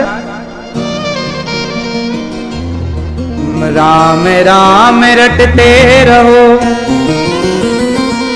जब तक घट में प्राण, कभी तो दीन दयाल के भनक पड़ेगी कान। राम राम रटते रहो जब तक घट में प्राण। बार बार कथा सुनो। अच्छा, कथा रोज सुने क्या? थोड़ी थोड़ी रोज सुनते रहो। कथा रोज सुनोगे तो क्या होगा? जैसे किसान अपने बैल को बांध के रखता है। किसान अपने बैलों को बांध के रखता है। नहीं बांधेगा तो क्या होगा? नुकसान करेंगे, हाँ या ना? कहीं भी घुसेंगे, किसी को भी मार सकते हैं। किसान अपने बैलों को बांध के रखता है, उसी प्रकार आप भी अपने मन को सत्संग के खोटे से बांध करके रखिएगा, वरना आपका मन ऐसा बैल है कि कहीं भी चला जाएगा। आपका मन कौन है? बैल। आपका मन कौन है? बैल, कहीं भी चला जाएगा। इसलिए मन को बांध के रखो। जिसका मन सत्संग से बंधा है वो लोग सुखी हैं। जिसका मन नहीं बंधा परेशान है। सत्संग से बांध के रखना बहुत अच्छा है। जरूरी है कि आप अपने आप को सत्संगी बनाए। एक घड़ी आधे घड़ी, आधे की बुनियाद, ज्यादा नहीं, थोड़ा ही सही सत्संग रोज करना चाहिए। तुलसी चर्चा राम की हरहि कोटि अपराध। भगवान की कथा करोड़ों जन्म के अपराध को समाप्त करने वाली है। इसलिए सत्संग नित्य चाहिए, कथाएं नित्य चाहिए। ज्यादा नहीं, आप अपने बच्चों को सत्संग से जोड़ के रखेंगे तो भटकेंगे नहीं। पहले के लोग कथाएं कीर्तन रोज करते। पहले के लोग बढ़िया थे, दिन भर काम करते थे, शाम को मंदिरों में जाके थोड़ा सत्संग कर लेते थे तो संतुलन हो जाता था। अब आप क्या करते हो? काम तो करते हो, सत्संग करते नहीं। क्या है? मशीन होती है ना, वो चलते चलते गर्म हो जाती है तो बंद करना पड़ता है उन्हें, ठंडा हो जाए। ठंडी होती रहे, गर्म ही रहेगी तो खराब हो जाएगी। ऐसे ही आप ना दिन भर काम करते हैं तो दिमाग हो जाता है गर्म। पर जब आप सत्संग करते हैं तो आप सच्ची बताओ, सत्संग करने से दिमाग गर्म होता है कि ठंडा? बताओ। हाँ, सत्संग ही ऐसा है जो दिमाग को ठंडा कर सकता है। दूसरे कोई दवाई नहीं है जो दिमाग को ठंडा कर सके। इसलिए सत्संग करने की आवश्यकता है। हाँ या ना? तो क्या करना है आपको? जोर से सत्संग करना है। इससे क्या होगा? दिमाग ठंडा हो जाएगा। तो दिमाग को ठंडा करने के लिए ही हम उपाय बता रहे हैं आपको। दिमाग को ठंडा करने का उपाय है, आज संसार में सबसे ज्यादा डिप्रेशन की बीमारी है। क्या है? डिप्रेशन क्यों है? क्योंकि लोग सत्संग कर नहीं रहे हैं। सत्संग कर नहीं रहे। अब जब दिमाग गर्म होगा और आप ठंडा नहीं करोगे तो आत्महत्या तो कर ही रहे हैं लोग। फिर ज्यादा टेंशन होगी तो लोग आत्महत्या कर लेते हैं। इसलिए सत्संग जरूरी है। नारद जी ने सनकादियों से एक सवाल किया, गुरुदेव, कोई पापी व्यक्ति भागवत सुने तो उद्धार हो सकता है क्या? कोई जन्म जन्म का पापी हो, बहुत पाप किए हो क्या ऐसे पापी का भागवत से उद्धार होगा? हाँ, कितना भी बड़ा पापी क्यों ना हो, वीआईपी पापी, सारे पापी भागवत से तर जाएंगे। ये मानवः पाप कृतस्तु सर्वदा सदा दुराचार रता विमार्गिगाः क्रोधाग्नि दग्धा कुटिलाश्च कामिनः सप्ताह यज्ञेन कलौ पुनन्ति ते। बड़े बड़े पापी तर गए भागवत से। कोई पापी ऐसा है जो तरा? एक नदी थी, तुंगभद्रा नदी। उस नदी के किनारे एक गांव था। गांव का नाम था उत्तमपुर। उस गांव में एक पंडित जी रहते थे, नाम था आत्मदेव। पंडित जी की पत्नी का नाम था श्रीमती धुंधली देवी। क्या नाम था? धुंधली। क्या नाम था? धुंधली। धुंधली अच्छी थी। धुंधली के कोई पुत्र नहीं था, आत्मदेव जी के कोई संतान नहीं। बहुत पूजा पाठ करी, परंतु आत्मदेव जी को कोई संतान नहीं हुई। उन्हें सारे लोग ताने मारने लग गए, तुम्हारे बेटा नहीं है, बेटा नहीं है, बेटा नहीं है। आत्मदेव जी को एक दिन बहुत बुरा लगा, वो सब छोड़ के जंगल चले गए। जंगल में एक संत जी मिल गए। कथम रोदसी विप्रत्वम काते चिंता बलीयसी बदत्वम सत्वरम मह्यम स्वस्य दुखस्य कारणम। क्यों रो रहा है ब्राह्मण? महाराज हमारे बेटा नहीं है। अरे राम राम राम राम, बेटा नहीं है तो रोएगा? अच्छा, आप लोगों के अड़ोस पड़ोस में बहुत लोग ऐसे होते हैं जिनके बेटा नहीं होता। वो लोग बेचारे बड़े परेशान रहते हैं। अच्छा, वो परेशान इसलिए नहीं है कि उनके बेटा नहीं है। पता है वो परेशान क्यों होते हैं? वो परेशान इसलिए होते हैं कि समाज उनको ताने बहुत मारता है कि तुम्हारे तो बेटा नहीं है, तुम्हारी तो बहू के बेटा नहीं है।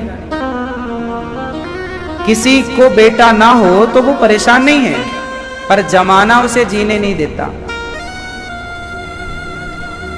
अच्छा, मुझे आप लोग एक बात बताओ, इस संसार में सबसे बड़ा दुख क्या है? संसार में सबसे बड़ा दुख क्या है? मैया भैया सुनो, इस संसार में सबसे बड़ा दुख क्या है? क्या है दुख? बताओ, आप बताओ। इस संसार में सबसे बड़ा दुख क्या है? भैया आप बताओ, सबसे बड़ा दुख क्या है?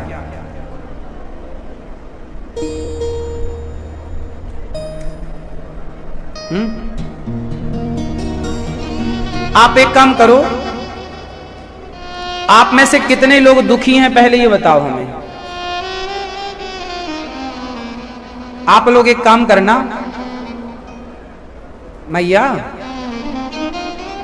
अभी यदि हम आपका दुख सुनने लग जाए ना तो सारे लोग अपना अपना दुख रोने लग जाएंगे। अब आप लोग एक छोटा सा काम करिएगा, आपका जो दुख है ना वो एक कागज में लिखिएगा। आप अपना दुख कागज में लिखिएगा, एक पर्ची बनाइएगा, और फिर आपका भी दुख और आपका भी दुख और आप सबका दुख मैं एक जगह कलेक्ट कर लूं, सारे लोगों से पर्चियां ले लूं। आप भी अपना दुख दीजिए लिखकर, आप भी अपना दुख दीजिए लिखकर, और सारे दुखों को हम एक बर्तन में डाल दें, मतलब सबकी पर्चियां डाल दें और सारी पर्चियों को मिक्स कर दें, और फिर उनमें से एक पर्ची आप उठाएं और आप पर्ची खोलें, और शर्त यह होगी कि आपने जो अपना दुख डाला है उस पर्ची में लिखकर, तो आपसे जिसका दुख कम हो उसका दुख आप ले लें। आपसे जिसका दुख थोड़ा सा, आपको क्या लगता है कि मेरा दुख ज्यादा है, लेकिन आप ये गलत सोचते हैं। कभी प्रैक्टिकल करके देखिएगा, आप कहते हैं मेरा दुख ज्यादा है, पर जब आप संसार का दुख सुनने जाएंगे ना तो आपको लगेगा यार मेरा तो दुख है ही नहीं कुछ, संसार में तो इतने दुखी लोग पड़े हैं। हाँ या ना? ये बात सही है कि गलत है? आपका तो दुख कुछ भी नहीं है, संसार में जाकर देखो लोग किस तरह से दुखी हैं। ये बात सही है कि गलत है? मैया देखो, मैया सो रही है मस्त, देखना है, जगाना मत। हाँ मैया, हो गई नींद पूरी? मैया पगल में देख रही, तुम सो रही थी क्या? सो खुद रही थी। मैया नींद आ गई मेरी माँ। सुनो, अच्छा बताओ, आपका दुख बड़ा है या औरों का? जोर से, आपका दुख ज्यादा है या औरों का? हाँ, इसलिए आप ये मत कहो कि हमारा दुख ज्यादा है। एक महिला बोली, महाराज जी हमारी 2 बेटियां हैं, हम बहुत दुखी हैं। काय बात का दुख है? बोले हमारे 2 बेटियां हैं, बेटा नहीं है, बहुत दुखी हैं। तो फिर मैं बोला कि आप बैठो, मैं अभी आपको किसी से मिलाता हूं। तो वो बैठी, तब तक एक दूसरी मैया आई, महाराज जी मेरे कोई बच्चा नहीं हो रहा है। मैंने कहा बेटी है? नहीं बेटी नहीं, भगवान से प्रार्थना एक बेटी दे दे। मैं कहा चलो जरा हमारे साथ। मैं ले गया उस मैया को और उस मैया से मिलाया जिसकी 2 बेटियां थी। एक वो है जिसकी 2 बेटियां हैं फिर भी रो रही है, और एक ये है जिसकी कुछ नहीं है और ये चाहती है कि मेरे तो एक बेटी ही हो जाए। हाँ या ना? तो मैंने दोनों को मिलाया। मैंने पूछा आप बताओ किसका दुख ज्यादा है? जिसकी 2 बेटियां थी उसका दुख ज्यादा था, या जिसकी एक भी संतान नहीं थी उसका दुख ज्यादा था? जोर से। मैया आज आप लोग बोल नहीं रहे हैं कुछ। किसका दुख ज्यादा था भैया? जिसकी एक भी संतान नहीं थी। लेकिन उसे क्या लग रहा था, मैं दुखी हूं, मेरे बेटा नहीं है। अरे तू अच्छी है, कम से कम बेटियां तो हैं, उनको देख जिनके कुछ नहीं है। अब वो रोने लग गई जिसके बेटा बच्चा कुछ भी नहीं था, ना बेटी ना बेटा, वो रोने लग गई। बोले गुरुजी भगवान ने हमारे साथ बड़ा गलत किया, ना बेटी है ना बेटा है, शादी को 5 साल हो गए, कुछ भी नहीं है। मैंने कहा बैठो, मैं अभी आपको किसी से मिलाता हूं। तभी एक मैया आई, गुरुजी मैं बहुत दुखी हूं। क्या हुआ? बोले मेरे कुछ महीने हो गए, मेरे पति की मृत्यु हो गई। मैंने कहा चलो मेरे साथ। अब मैंने उससे उसको मिलाया और मैंने कहा देख तेरे बेटा नहीं है पर पति तो है, पर देख ये इसके बच्चा भी नहीं है, बेटा भी नहीं है और बेटी भी नहीं है, और पति की भी मृत्यु हो गई। अब बताओ किसका दुख ज्यादा है? किसका दुख ज्यादा? उसका जिसका पति था, या उसका जिसका पति और पुत्र कोई नहीं था? उत्तर दो। तो मैंने कहा कि इससे तुम सुखी हो, इससे तो सुखी हो। अब उसने अपने आंसू पोंछ लिए कि बात तो ठीक है। अब वो चली गई। अब वो रोने लग गई, बोले महाराज मेरे साथ तो बड़ा गलत किया भगवान ने, मेरे तो पति की भी मृत्यु हो गई और बेटा बेटी कुछ भी नहीं है। मैंने कहा तुम भी बैठो, तुम बहुत दुखी हो, बैठो। अब वो बैठी, तब तक एक मैया और आई। वो मैया आई, उनकी आंखों से कुछ दिख नहीं रहा था, अंधी थी। वो मैया नहीं थी, मतलब 30-32 साल की एक बहन थी जो आंखों से कुछ दिखता नहीं था और बहुत सांवली थी। वो आई, रोने लगी, बोले महाराज जी हम बड़े दुखी हैं। हमने कहा क्या हुआ? बोले हमें दिखता नहीं है और देखो हमसे शादी कौन करेगा? कौन हमारा, ना हमारा पिता है ना भाई है, कहाँ जाएं हम? हमने कहा चलो। हमने उनको मिलाया जिनके पति की मृत्यु हो गई थी। हमने कहा देखो तुम्हारे पति नहीं है पर तुम्हारे पास आंखें तो हैं, खुद का काम करने लायक तो हो। ये देखो जिसकी आंखें नहीं है, ये तो गिलास भर पानी भी नहीं पी सकती अपने से। तो तुम्हारा दुख ज्यादा है या इसका दुख ज्यादा है? अब बताओ किसका दुख ज्यादा था? जिसके पति की मृत्यु हो गई उसका, या जिसकी आंखें नहीं है उसका? बोलो, आंखें नहीं है। अब वो चली गई, अब वो रोने लग गई जिसकी आंखें नहीं। गुरुजी, भगवान ने हमारे साथ बड़ा गलत किया, बड़ा गलत किया भगवान ने। देखो आंखें नहीं है। मैंने कहा कोई बात नहीं, तुम बैठो यहां। तब तक एक सज्जन पुरुष आए। वो एक सज्जन आए जो अंधे भी थे और गूंगे भी थे और बहरे भी थे। ना कुछ देख पा रहे थे, ना कुछ बोल पा रहे थे, ना कुछ सुन पा रहे थे। मैंने उस लड़की को उससे मिलाया। मैंने कहा बहन देखो, तुम्हारी आंखें नहीं हैं पर तुम बोल पा रही हो, तुम सुन पा रही हो। तुम्हारे सामने एक आदमी खड़ा है, ना देख पा रहा है, ना सुन पा रहा है, ना बोल पा रहा है। अब बताओ किसका दुख ज्यादा है? जिसकी आंखें नहीं है उसका, या जिसकी वाणी नहीं है उसका? कान भी नहीं है, बोल नहीं पाए, सुन नहीं पाए, देख नहीं पाए। अब वो दुखी, उससे भी दुखी वो जो चल नहीं पा रहा है, जो घिसट रहा है। चप्पल, बहुत लोग ऐसे होते हैं जो चप्पल पांव में नहीं हाथ में पहनते हैं। हाँ या ना? आप में से कितने लोगों ने देखा है कुछ लोगों को हाथ में चप्पल पहनकर घिसटते हुए? चप्पल आप लोग पांव में पहनते हैं, पर कुछ लोग हाथ में पहनने के लिए मजबूर हैं। आप कहते हैं हम बड़े दुखी हैं। दुखी वो हैं जो चप्पल हाथ में पहनते हैं। वो कहें कि हम दुखी हैं तो समझ में आता है, पर तुम कहते हो कि हम दुखी हैं। तुम्हारा दुख कुछ भी नहीं है भैया, जो दिया है विधाता ने बहुत है। ये तुम्हारी इच्छाएं, तुम्हारी जरूरत से ज्यादा इच्छाएं तुम्हें परेशान करती हैं। तुम्हें लगता है हमारे ऊपर दुख है, दुख नहीं है, इच्छाएं परेशान कर रही हैं। बेटे की इच्छा, बेटी की इच्छा, पत्नी की इच्छा, पैसे की इच्छा। जरा सोचिए कि आप सारी इच्छाओं को छोड़ दें तो आपका दुख क्या है? क्या दुख है आपका? क्यों? अभी आपने हाथ उठाया था, क्या दुख है आपका? अब बताओ, अभी हमने जिस दुख की बात की, क्या वो दुख इतना बड़ा दुख है आपका? कम है? बहुत कम है कि बहुत ही कम है? फिर इसलिए ये क्यों कहना कि हम दुखी हैं? ये भी कहो ना कि विधाता जो आपने दिया वो बहुत दिया है, बहुत सुखी हैं। हम नेगेटिव क्यों सोचें कि हम दुखी हैं? हम पॉजिटिव क्यों ना सोचें कि हम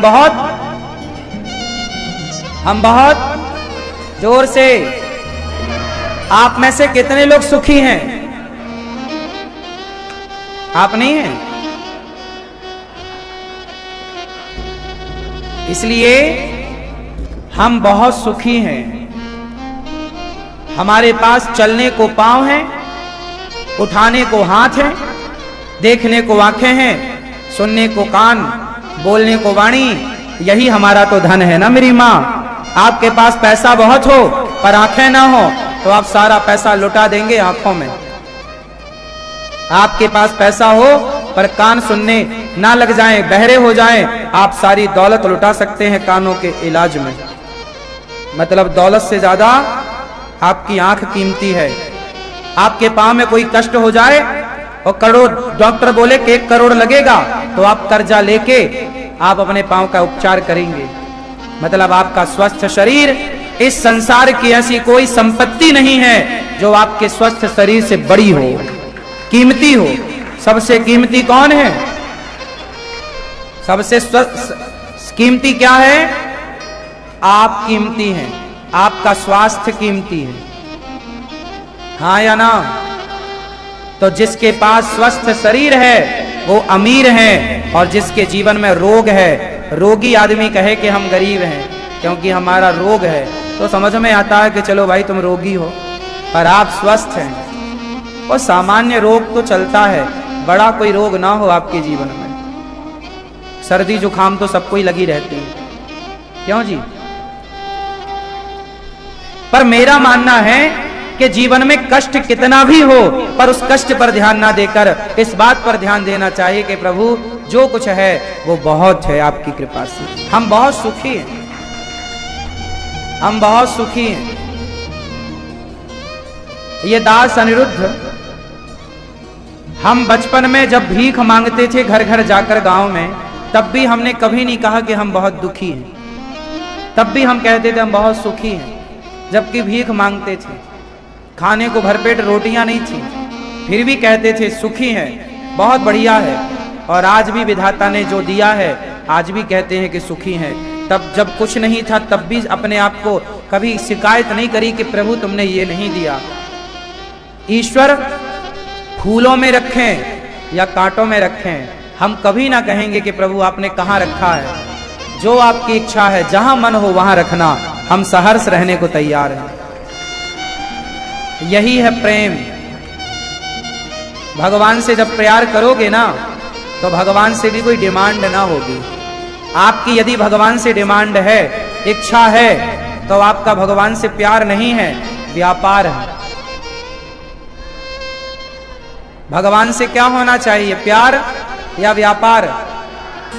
जोर से प्यार हो, हाँ या ना? प्यार हो। हम प्रभु से प्यार करेंगे तो मांगेंगे क्यों? आपसे प्रेम है तो क्या मांगेंगे आपसे? प्रेम में कुछ लेने का मन नहीं होता, प्रेम में तो सब कुछ लुटाने का मन होता है। प्रेम में प्रेम पाने की वस्तु नहीं है, प्रेम तो खो जाने की वस्तु है, हाँ या ना?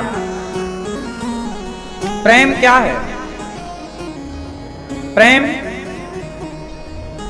मिश्री को पानी में डाल दो तो मिश्री पानी में घुल जाती है, अपने अस्तित्व को मिटा देती है और पानी में घुलकर पानी के स्वाद को बदल देती है। अपने आप को खत्म कर दिया उसने। मिश्री को पानी में डालो तो मिश्री का अस्तित्व मिट जाएगा और पानी में बदल जाएगी, वो स्वाद बदल जाएगा पानी का। मिश्री ने जल से कुछ लिया नहीं, जल को मीठा कर दिया है बस। जो मिश्री घुल गई पानी में और पानी को मीठा कर दिया, ये प्रेम है कि हम आपसे कुछ लेना। मैंने तो नहीं चाहा कि आपको बात बुरी लगे, लेकिन फिर भी सब लोग शब्दों को अपने अपने तरीके से लेते हैं। तो मेरा धर्म है कि मैं 3 घंटे कथा सुनाऊं, तो आखिरी के 1 मिनट के भीतर मैं आप सबसे आज के लिए क्षमा भी मांगूं कि मेरे से कोई अपराध आज बना हो तो मुझे आज, क्योंकि मैं आपसे सॉरी ना बोल पाया और कल ही मैं पूरा हो गया, भगवान के घर चला गया, तो आपसे सॉरी बोलना तो रह ही गया ना। इसलिए क्षमा मांगना सबसे श्रेष्ठ काम है। जो सबसे बड़ा होता है वही क्षमा मांगता है, जो बड़ा नहीं होता वो कभी झुकता वही है जिसमें जान होती है। अकड़ तो मुर्दे की।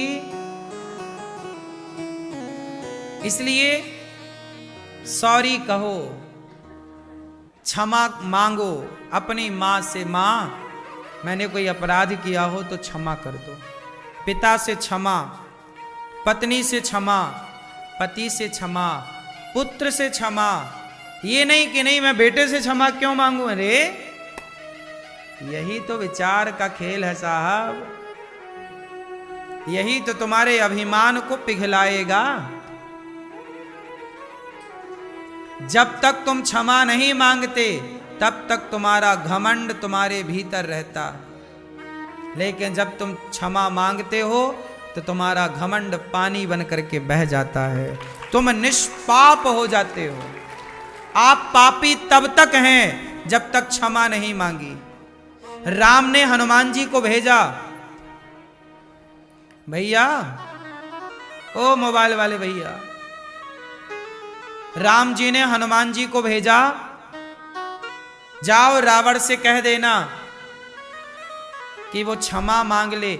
एक बात बताओ, रावण ने सीता मां को चुराया, गलती की, लेकिन रावण यदि क्षमा मांग लेता तो राम क्षमा कर देते कि नहीं?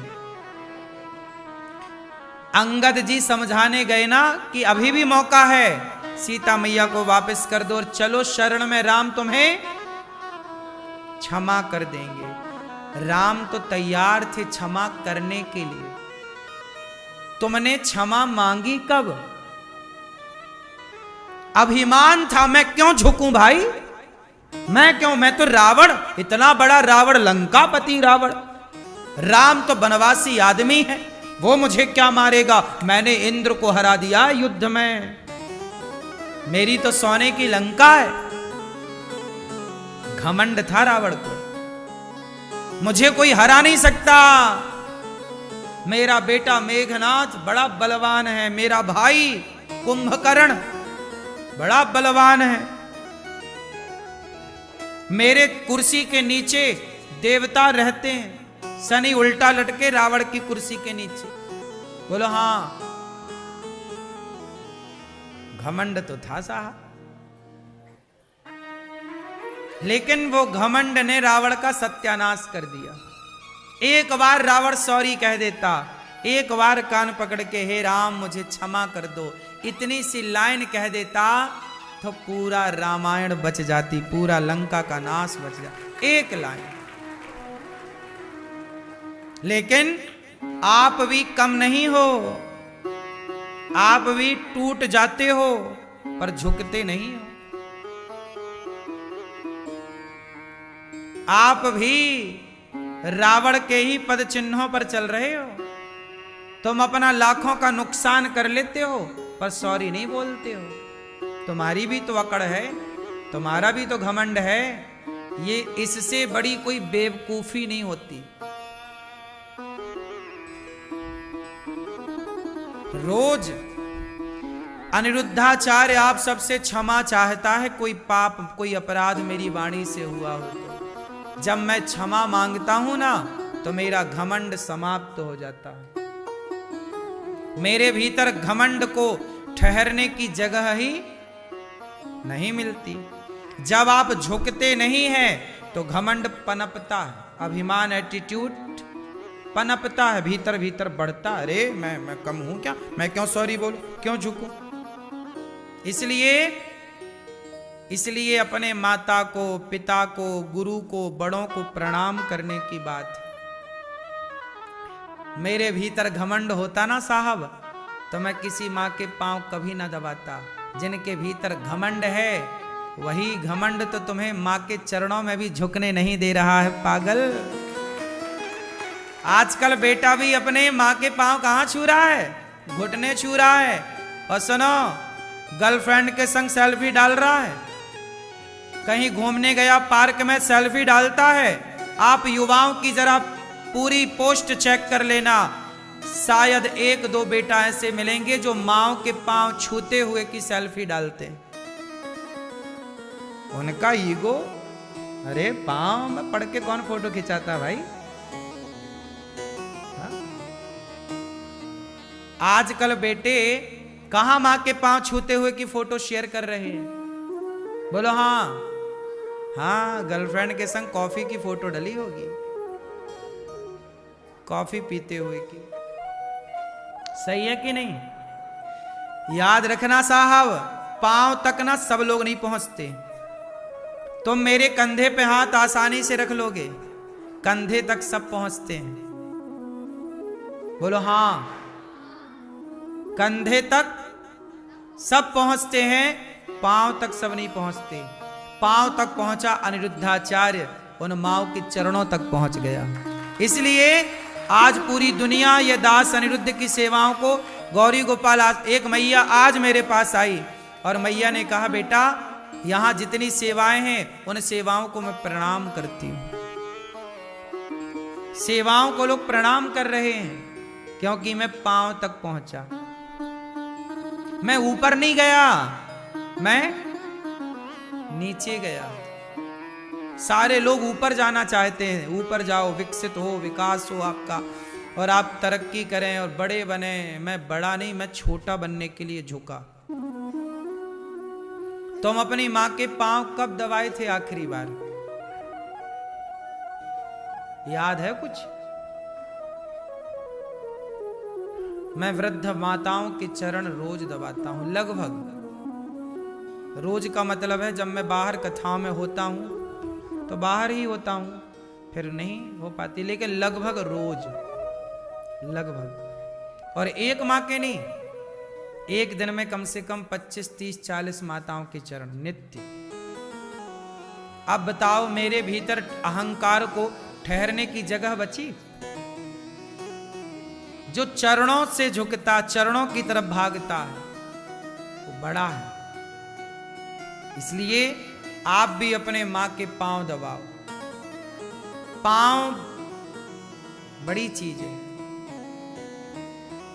इसलिए हम आपसे कहते हैं कि समाज में उन लोगों की जरूरत है जो हनुमान जी लंका गए तो बड़े बनकर नहीं गए। क्या बनकर गए? हाँ, आप लोग एक बार बड़े बन जाते हो ना, उसके बाद फिर आप छोटे नहीं बनते। इसलिए सॉरी, क्षमा। रावण ने क्षमा मांग ली होती तो सर्वनाश नहीं होता। इसलिए मंदिर